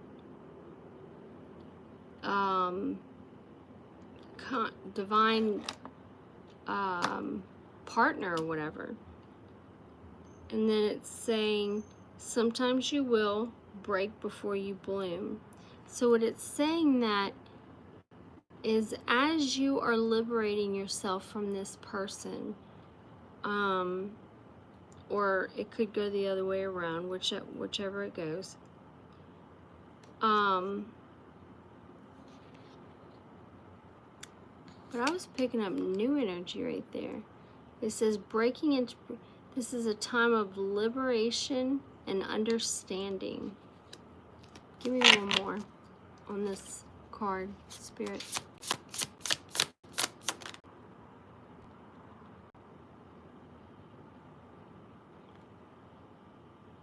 Okay. This says, may sweet and soft things find you. And it says harmony, ease, inner child, and softness.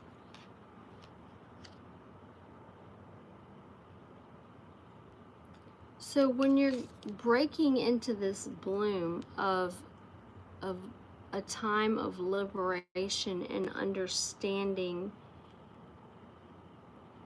the things that no longer serve you,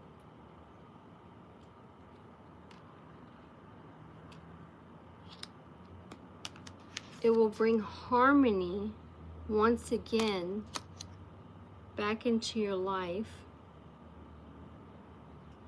because this, whatever this blockage was something that may have happened when you were a child. So to ease through this time of liberation and truly understanding the full story of everything, to treat yourself softly during this time. And at the bottom of the deck, you have number 11, be patient, it will come. This is all manifestation. The sun. Manifestation, power, and 1111. And then underneath that, it says, it is safe to surrender to the good feelings. The lover, Aphrodite, passion, abundance.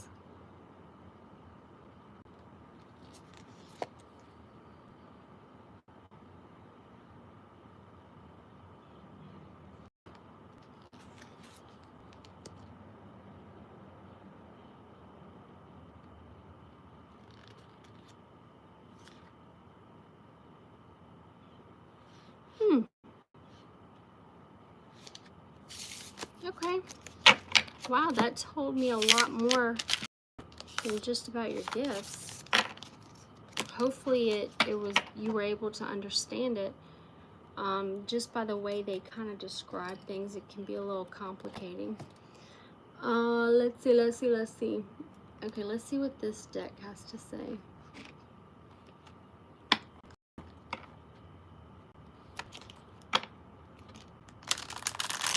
Actually, no.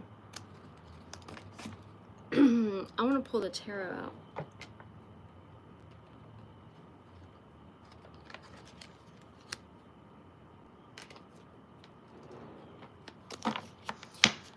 Alright, let's see what the tarot cards have to say for Aries.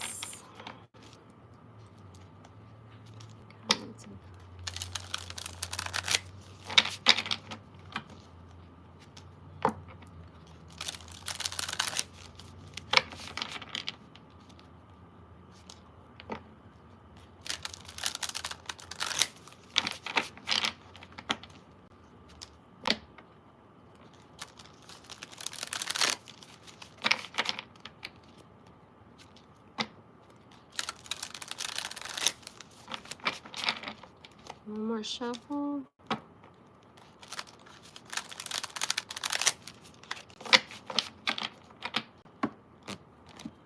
All right, let's see what the tarot has to say.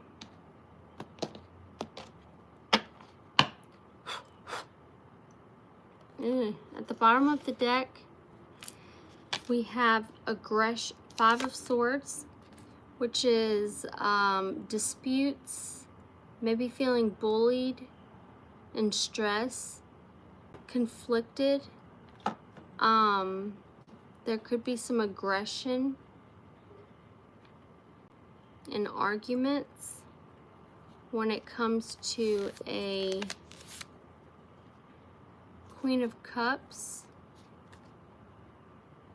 Someone who's a healer, who uses their intuition, who's very supportive of others. I'm not going to take those. Okay. Gods and goddesses, what is it that Aries, you would like Aries to know at this time? Aha! Victory! The gods want you to know that you are shining so victorious at this moment. You are receiving rewards and recognition.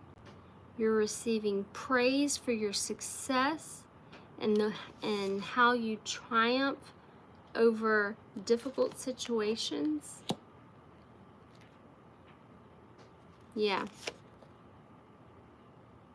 How you triumph over heartbreak and sorrow and pain. Okay, Spirit. Guys, what is it? What else do you want Aries to know at this time? Okay, we have the 3 of Cups. So, celebrating your recognition, your victories with friends and reunions. Okay. It seems like 3 is a collaboration. It looks like you're about to be very victorious when it comes to new opportunities in regards to your foundation, and that you will have, you're not going to be alone. You will have teamwork. You will be collaborating with others.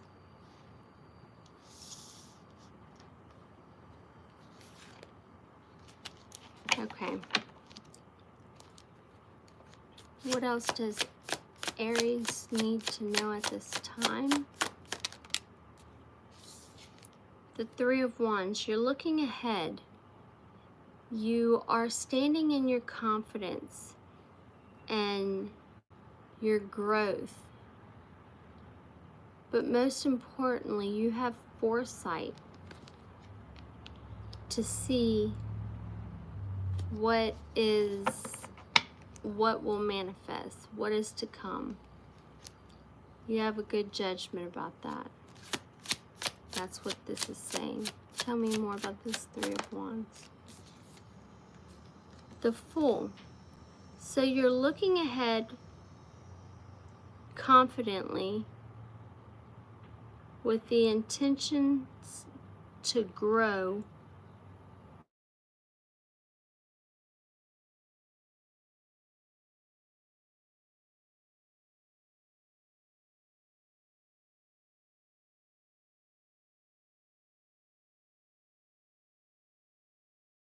do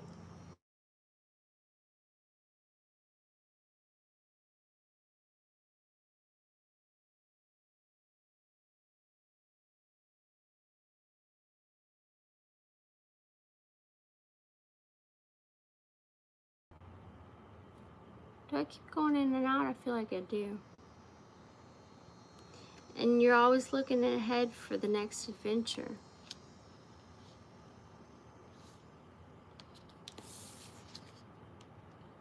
You may have transmuted some energy that has opened some new opportunities for you.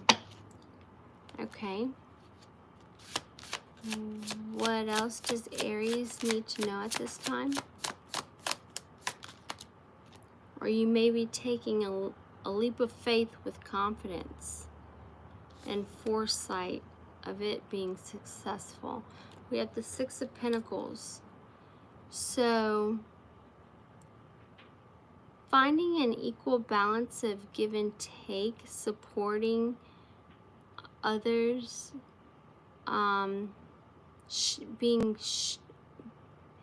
sharing and giving and receiving,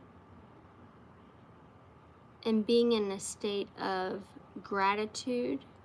This is also telling me you being generous with your time.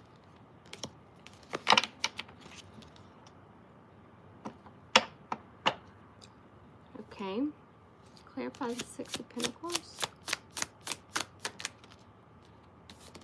Nine of Pentacles, perfect.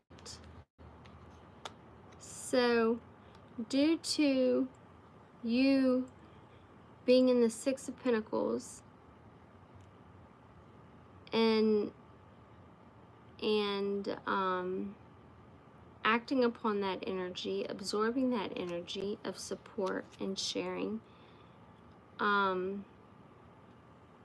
when you're in a state of gratitude, you tend to bring in success. So with the Nine of Pentacles, this is telling me that you are good with or without a partner. Your efforts and success will be great achievements for you, and that your independence is strong enough. You are strong enough and magical to be self-sufficient on your own.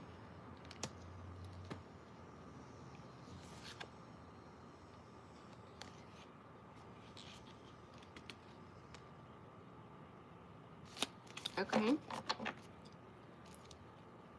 Gods, what else does Aries need to know? The Four of Cups. Contemplation, feeling disconnected, discontent, and bored. Okay. Tell me more. So you're feeling bored and disconnected with doing the work of all the hard work that we're doing during this Lionsgate portal. I tell you what, I'm getting so sleepy.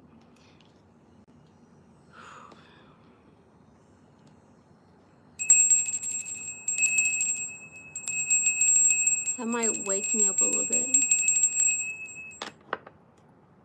So you have the Four of Cups and the Lovers.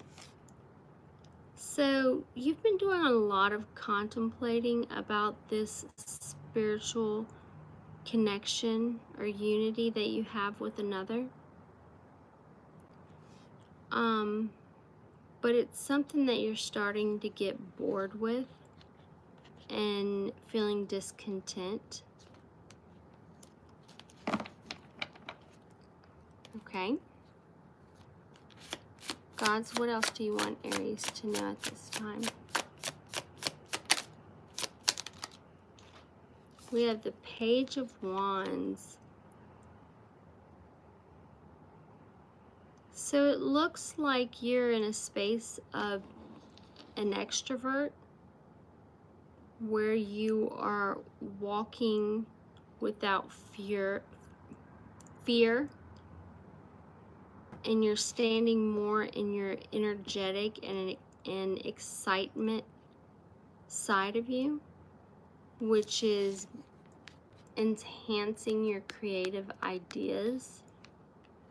possibly in how to deal with this contemplation of this lover's situation. Okay, why do we have the pages? One.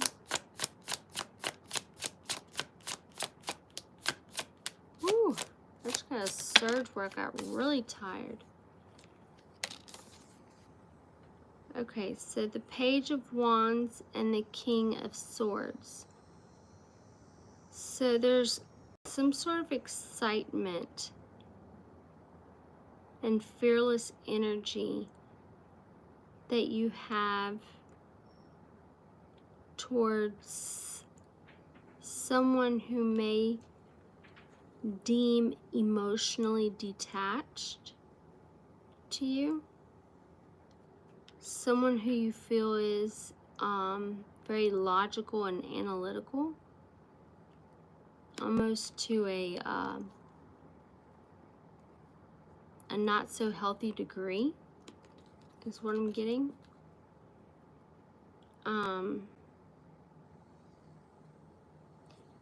This card, you're very excited about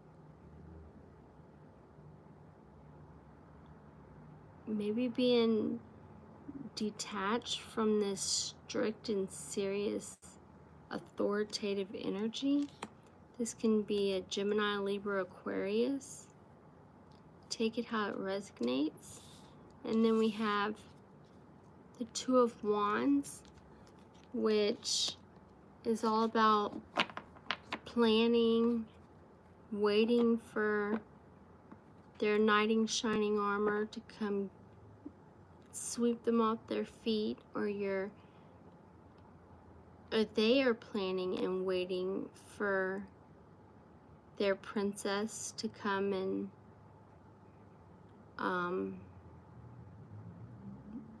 make a choice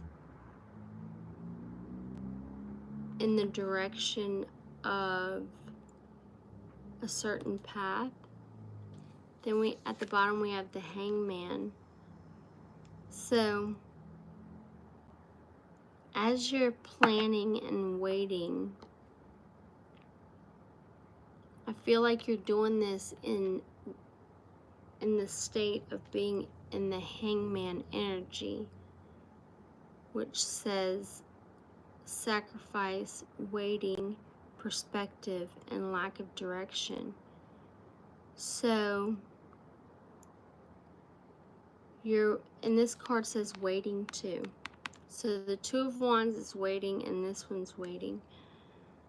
So taking time to really look at what direction it is that you're in and the direction that you would like to move to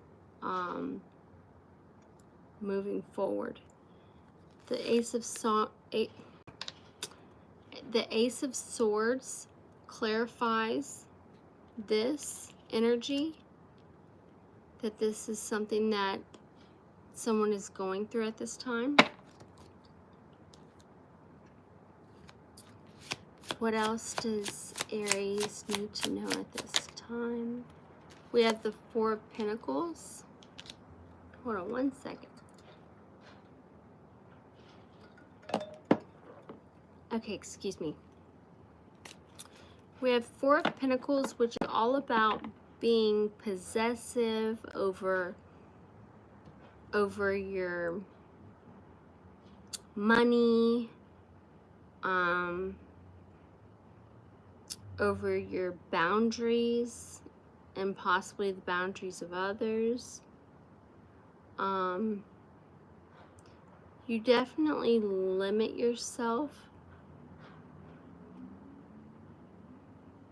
and this can come off as a little like stingy, but all you're doing is protecting what you have created for yourself.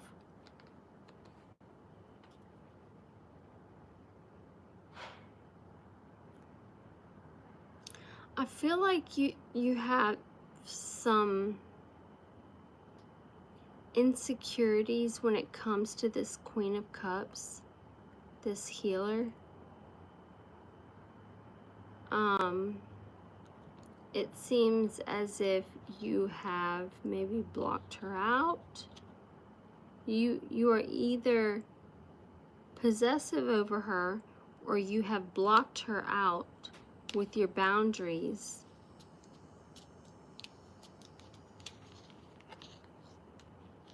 Yeah.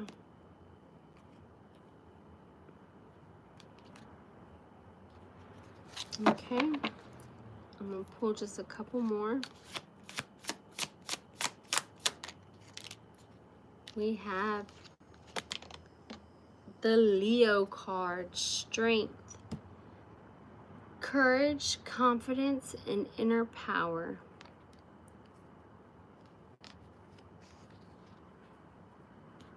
Okay.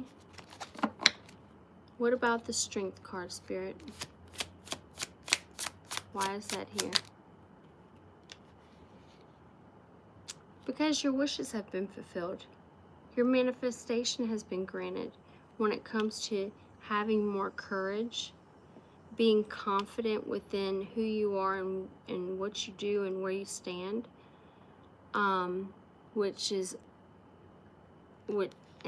you find yourself in a place of contentment with the energy that you are in. It seems very pleasurable, and due to this, you are showing up authentic, and others can see your inner power. Let me get another. What else does Aries need to know at this time? The Emperor. Aries card. Divine masculine. Control. Authority. Okay. What's going on with this Emperor? The Knight of Swords. So this divine masculine is very ambitious about his motivations. He can get impatient and be assertive at times. Okay. When it comes to the Six of Cups, some sort of memories, nostalgia, a reunion with a past loved one. All right. Does Aries need to know this time? We have the Three of Swords, heartbreak and pain, grief and sorrow. Clarify this card, Spirit. With the Five of Cups. So you may be heartbroken over some sort of loss or disappointment. Or you may be disappointed in the separation and the grief of it all.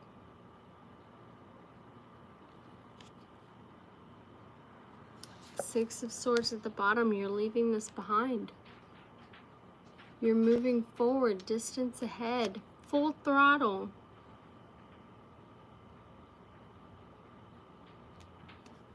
Clarify this Six of Swords, Spirit. Why is that out here for Aries? Leaving behind, moving forward, distance ahead. And there's going to be a change of events for you, like in cycles.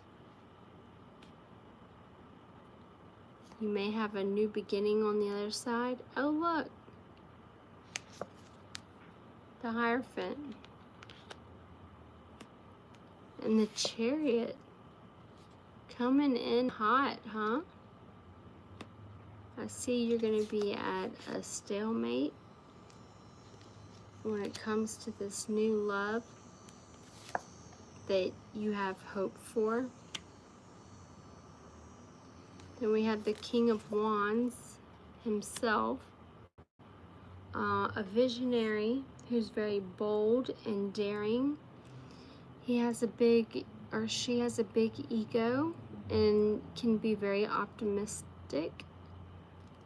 However, they are here to lead and not follow. Okay.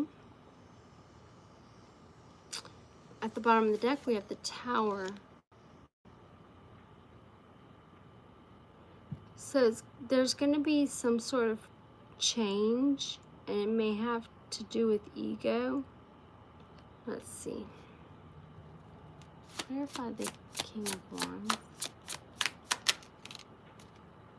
Okay, we have the King of Wands and the Queen of Swords. So you have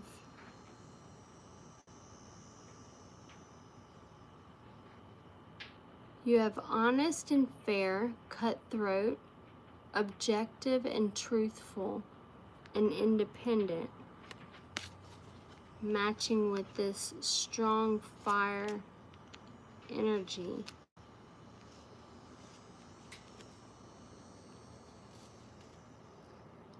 What about this King of Wands and the Queen of Swords?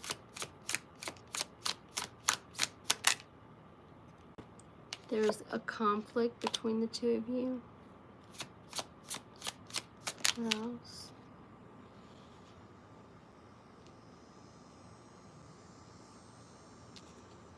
I'm seeing that there may have been rivals or competition when it comes to a Queen of Pentacles. Or you can be dealing with someone who's a Queen of Pentacles. I see you possibly going in a state of hermit mode, or you've been in that state of hermit mode. Because we have the Ten of Pentacles right here. And that talks all about family and legacy, inheritance and foundations and higher commitment. So I feel like right now it says self-reflection, introspection, solitude. I feel like this is something that you are introspecting.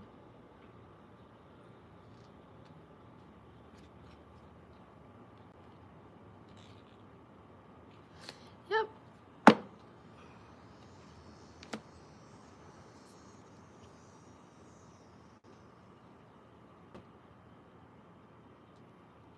I do see you have the Seven of Cups, being indecisive about an opportunity, something that may even seem as like a fantasy.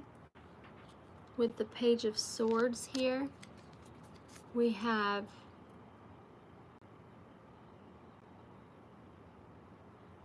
your indecision stems from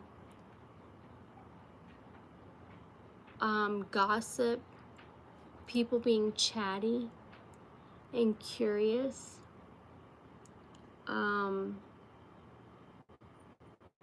You're undecided about communication when it comes to this connection, but you have done your research with finding information.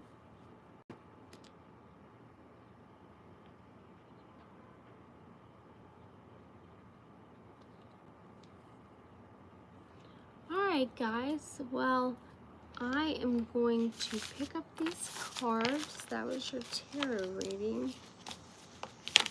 And before I close it out, I'm going to close it out with a different deck.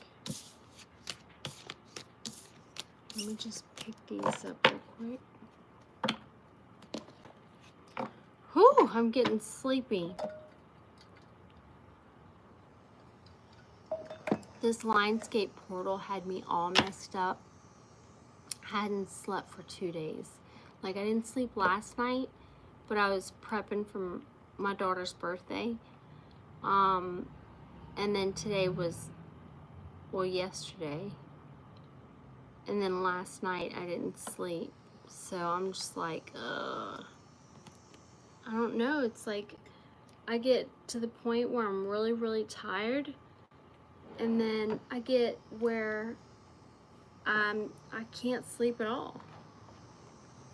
I think it's just the energy that's going on right now. What is it that I would like to pull from?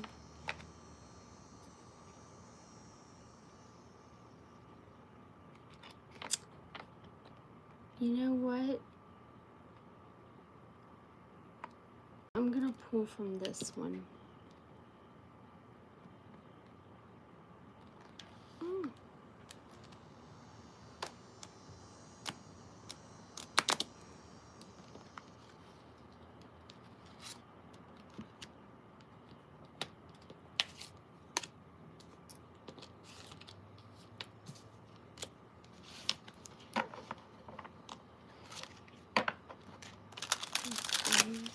At this time, what are the gods trying to tell me?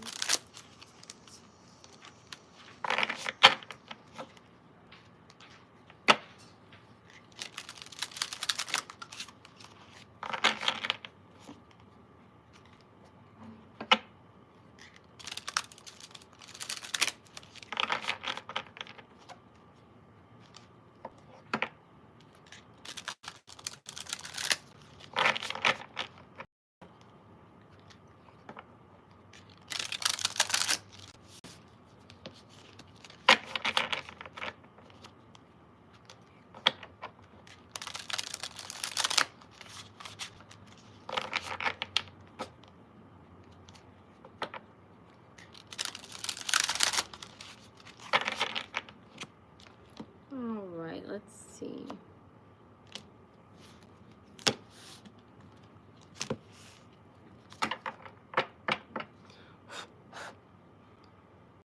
The bottom of the deck, we have love and uniqueness. So, and then we have initiation and concentration. So you may be spending time thinking about how you can initiate some sort of better understanding. All right, let's see what, guys, what is it that you would like Aries to know at this time? We have owl, night vision. What else would you like Aries to know? We have runes, magic.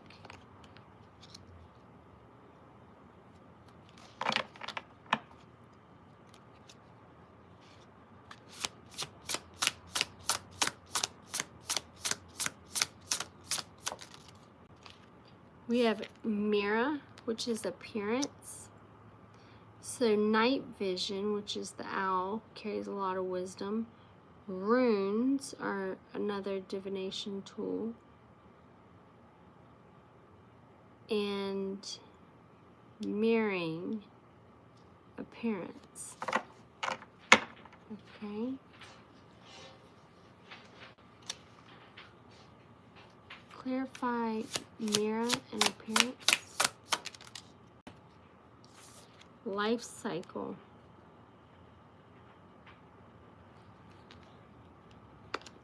The Baba Yaga. All right, I'm gonna pull one more, and then I'm gonna pull your angel cards.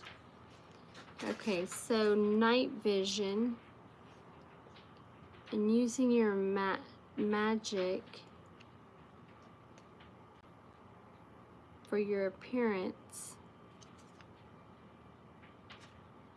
This has been a life ongoing cycle that's now being challenged.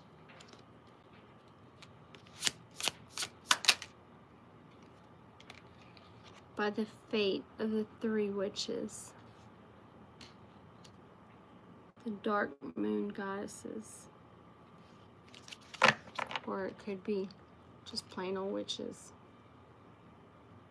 Yeah, it's saying you're about to go through some sort of life cycle. Embrace the challenge and have faith during this initiation time. And that's Hecate. So earlier, one of her signs is keys. And earlier, I was just kind of looking in like random spots. I forget what I was looking for, but she has several symbols that correlate with her. And right behind what I was looking around, I found this, a key. And it was just like almost placed there for me to find because they knew I was going to go looking for it. And what's even crazier is like 5 days ago, I was in the kitchen and then I walked into the bathroom for something, and right next to the sink were these two like charm-like skeleton key looking things. I think, let me see. I possibly think I have it. Hold on.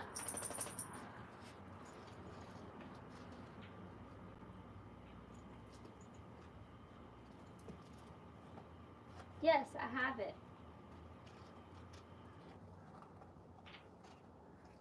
Right here. After I had finished my prayers specifically with Hecate, and I asked her to show me a sign, these two keys, which are like charm size or for a necklace or something, but these two keys were lying next to the sink just like that when I walked into the bathroom. I don't know where these came from. Now I do have 2 kids, and then I found this one today, which Hecate is all about the initiation of the transformation. She is one who will guide you and put you in alignment right where you need to be. But she also leaves signs and synchronicities that she is with you, helping you, guiding you. I think it's pretty cool. So during this initiation, there's going to be a need for more concentration with your creativity. And in turn, this is something that you need for your internal healing, to reawaken that imagination, that creative imagination that you have within you. That's going to end up bringing you a fortune.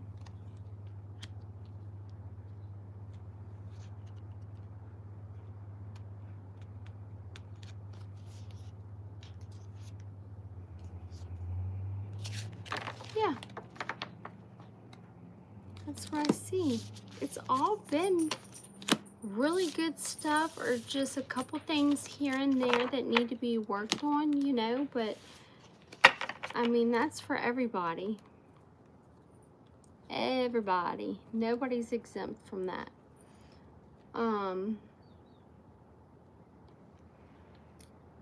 wanted to leave it off. Okay, we'll leave it off with this one. Hold on, or maybe this one. Let me see. Okay, we're going to use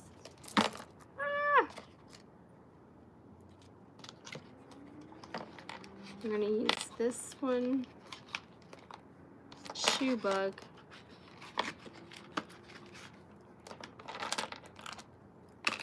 Okay. It's a small deck.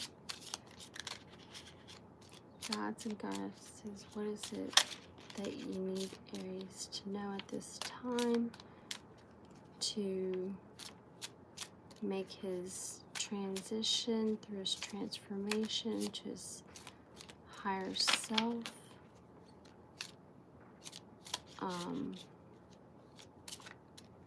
Or her higher self, for their highest betterment. Gods, what do you want Aries to know at this time? All right. At this time, Aries,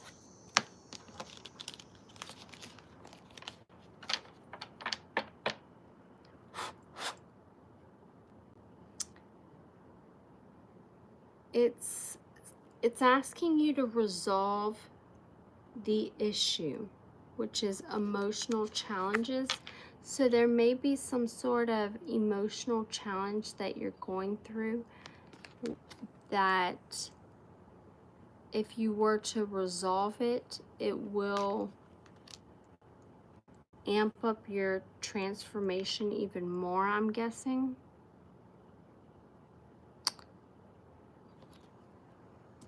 I'm not going to keep that card.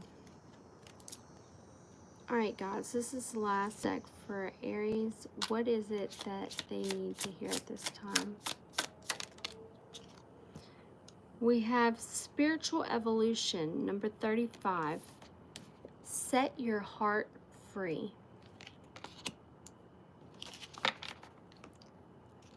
Let's see what else we have for Aries. We have the galactic healer. Move forward with an open mind. Beautiful. So, in the mix of setting your heart free, it's telling you to then move forward with an open mind, that anything's possible. New love, new job, new growth. It says potential growth, birth of creation.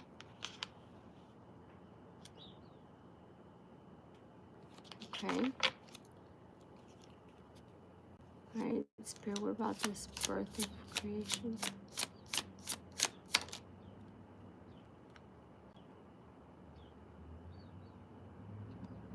It says, okay, birth of creation, potential growth. It says energy signature. The past is in the present.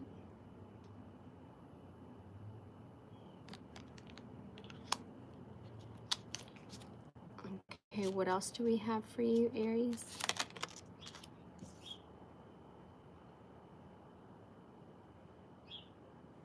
Okay, this says sacred divinity, and then it says there are two paths ahead of you.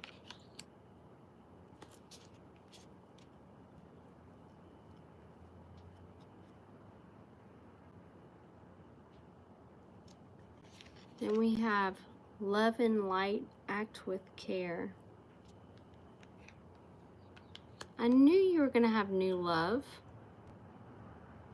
It says eternal union. New love is forming. Oops.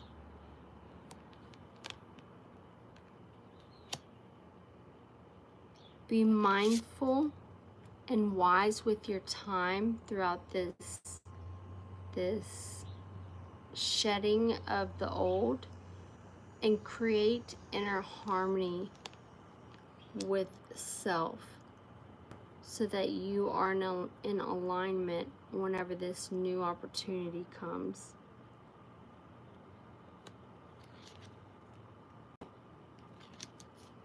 Okay. What else does Aries need to know at this time? It says, being led astray, secret temptation. So some sort of temptation you have, or your partner, or someone you know, is just leading you further and further down the rabbit hole when you're literally trying to walk out of it. Okay, give me another one. Observe your limitations. Spirit messenger. Okay, what else do we have? Last two. We have focus on a solution. Illuminate the shadow.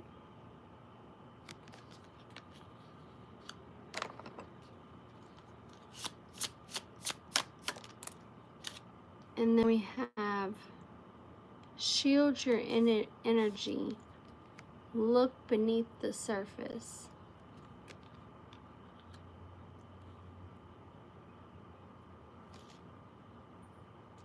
And then at the back of the deck, at the bottom of the deck, we have number 9.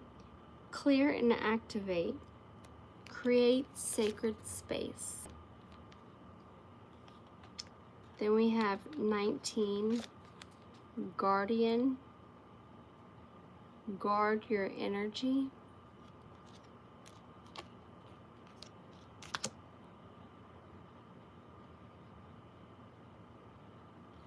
Living light energy, see the beauty in life, which I think you do. And it says, and let your soul shine. Ground your light. It's saying the celestial gatekeeper is trying to tell you that timing is very critical at this moment. In this energy. Now your ascended masters are telling you to create open communication with others. And the dark night of the soul is telling you that life brings new meaning. So create open communication. And life brings new meaning to something. So I feel like your awakened self has a strong desire to change. You definitely want to create conscious awareness at this time.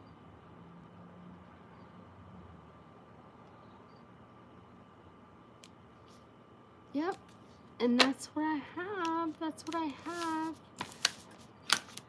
I know I said this was the last thing, but I am going to leave you with a couple synchronistic numbers, being that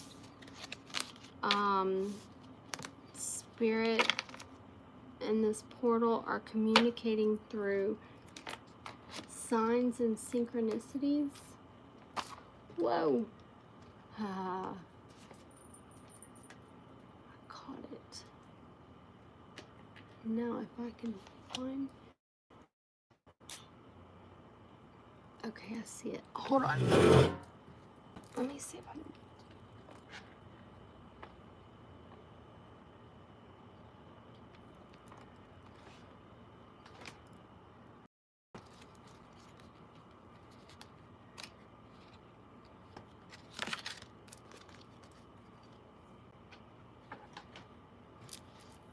Okay.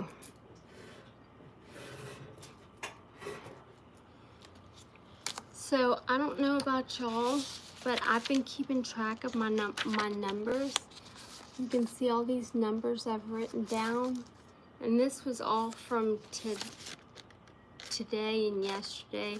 I have these two numbers here. I have this number here.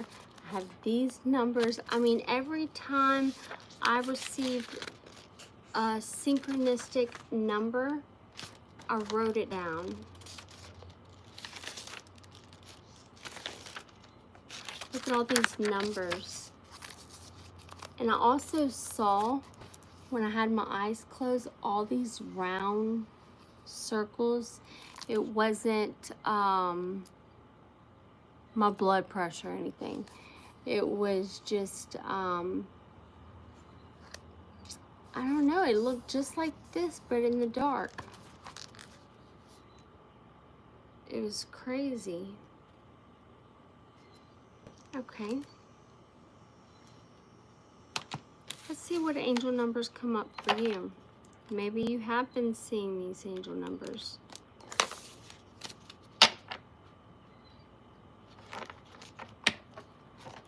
All right.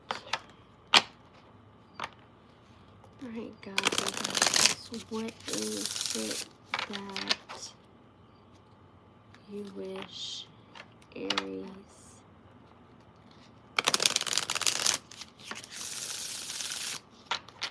What do you wish for Aries to know at this time?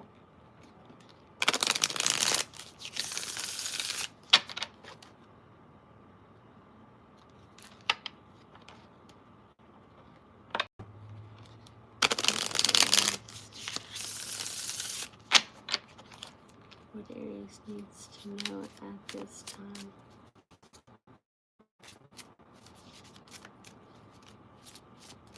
Ooh, I'm getting sleepy just all of a sudden. I'm sure you can tell in my eyes.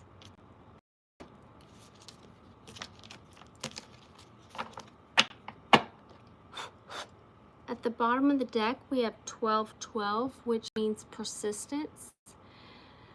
Oh, happy day. An ample opportunity related to your life's purpose is just around the corner. Take immediate action once it pops up. Of course, a lovely partnership or an epic romance is also in the cards. 1212. Okay? Let's see what else Aries we have for Aries. 0220. Act on your idea. You have the benefit of good fortune, and if you use your wise judgment, you can do anything. In this place, you can reach new heights. You should act on your potential when you see this pattern, since what your plant... Hold on. You should act on your potential when you see this pattern, since what your plant will grow. Ah, my right ear just rang. It's still ringing. You're about to experience a spectacular ascent. Beautiful. So persistence and act on your ideas. Okay. What else does Aries need to know? 5555. Clarity. You aren't a victim of circumstance. Rather, you're the beneficiary of it. If that weren't the case, life would be pretty dull. You will set yourself up for success in the long run if you are willing to adapt to this shift. Everything is working out for the best. At long last, you are accomplishing what you set out to do. Everything will work out perfectly in the end. Okay. Let me get... we have 2424, which is good times. You are worthy of affection, leisure, and pleasure. If you tell your family and friends how you feel, you'll find that you're all on the same page and can work together effectively. Many people are rooting for you.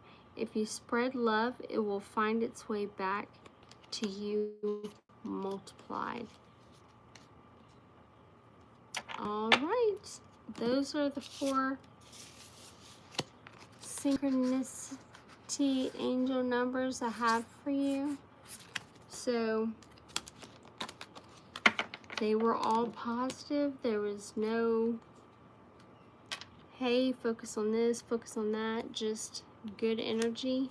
There were some things in the overall reading that popped up that, you know, if you feel like you need to refer back to the reading, or if you need to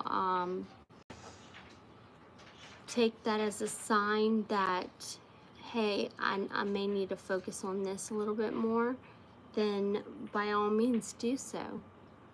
And with that being said, I am extremely happy for you, Aries, and your new endeavors, and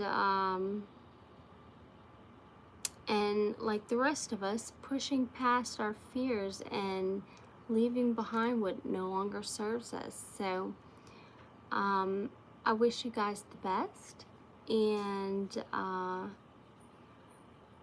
guess I will catch y'all next time. All right, y'all have a good one.